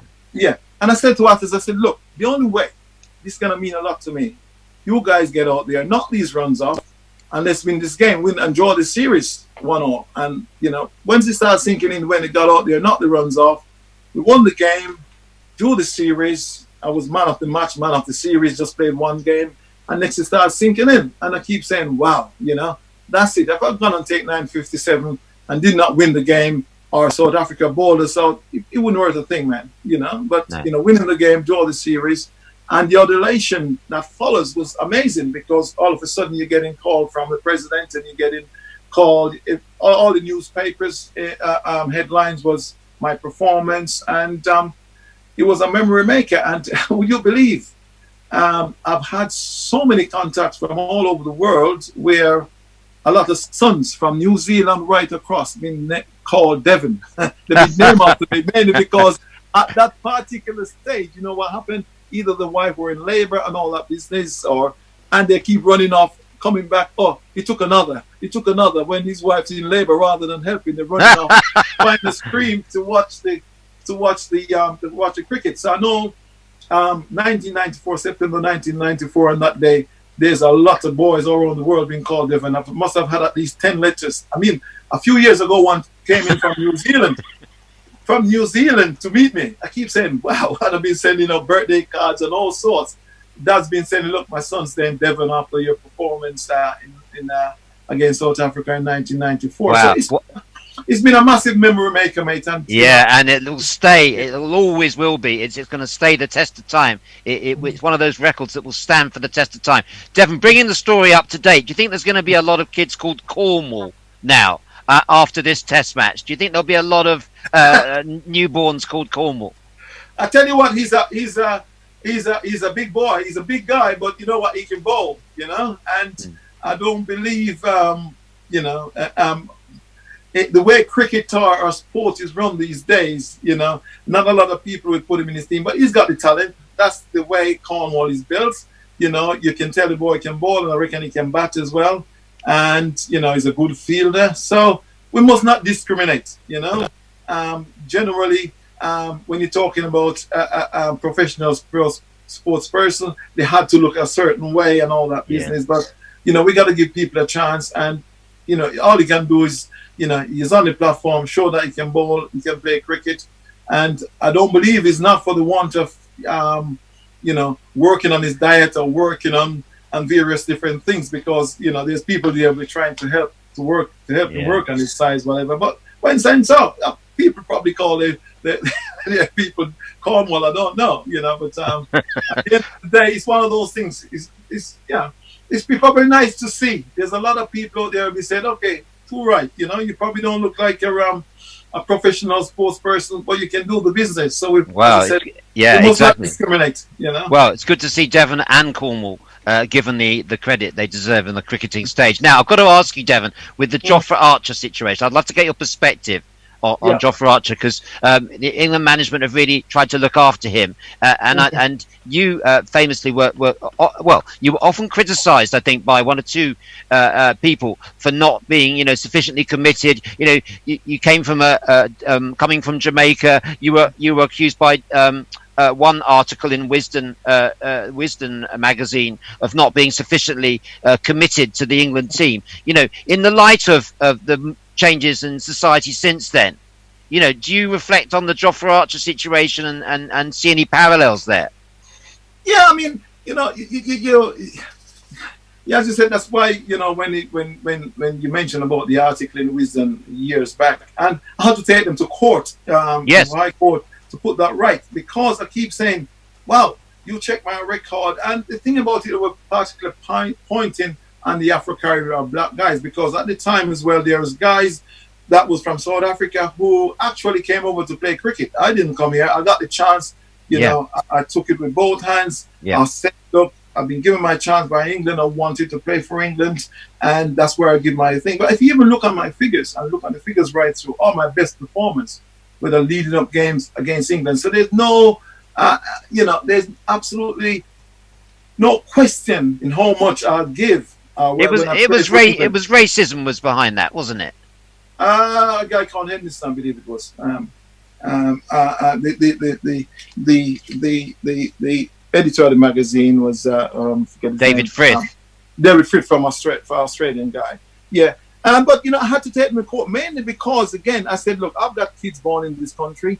This is where they live, and if I do not take this to court and let it go, who to tell in the future I won't have a son who want to play cricket and or play sports. I want to do things for England. And, at the time I had 3 daughters.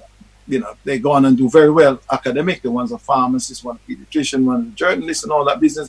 But as it happened, I have a young son at the moment who shows some potential of playing cricket.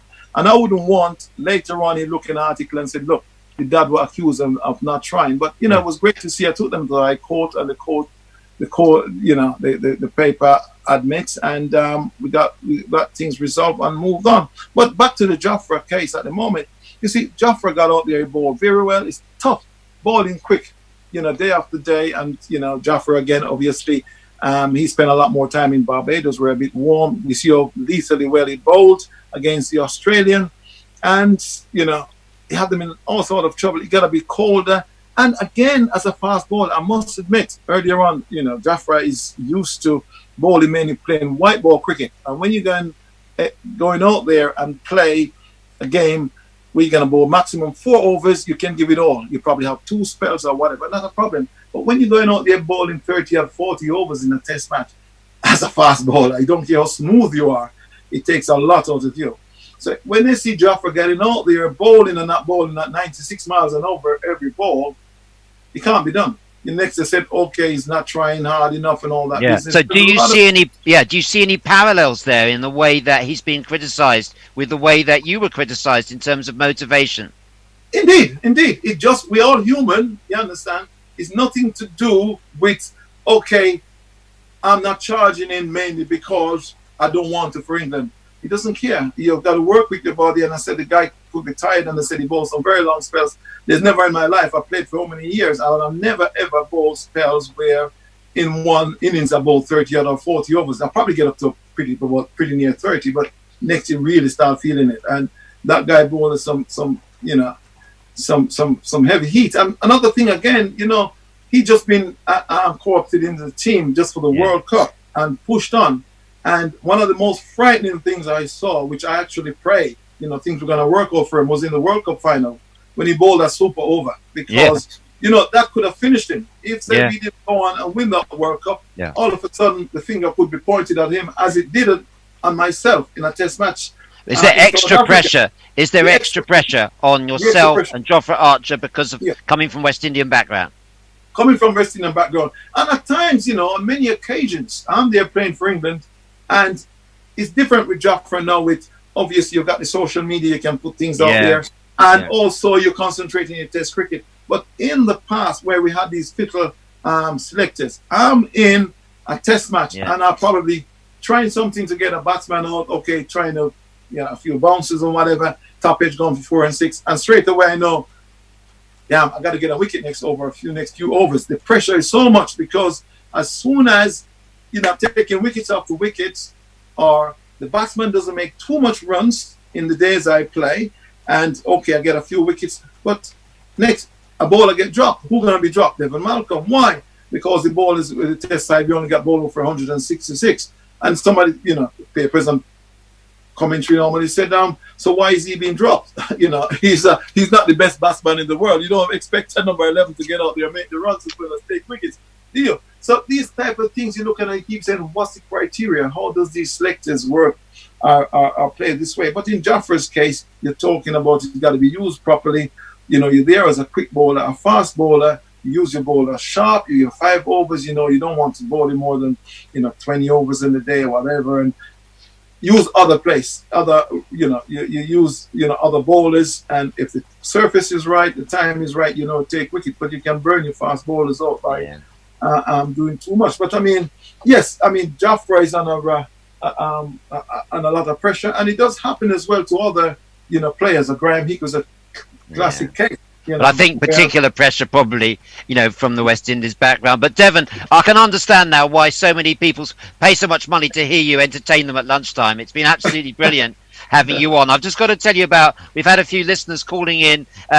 Jay Grover says, can I just say to Devon Malcolm, you're a personal hero. Hello from Sheffield. And Gitson Gratz says, Devon Malcolm was one of my favourite stars of cricket growing up. Was so lucky to be there to see his 9-4 versus South Africa. At another test, he even signed my programme. So that some of our listeners, we've all enjoyed very much your company. Thanks to the biosecure arrangements for this test match, Guerrilla Cricket's gain, and England cricket supporters who would have been at the ground listening to you, their loss. So Devon,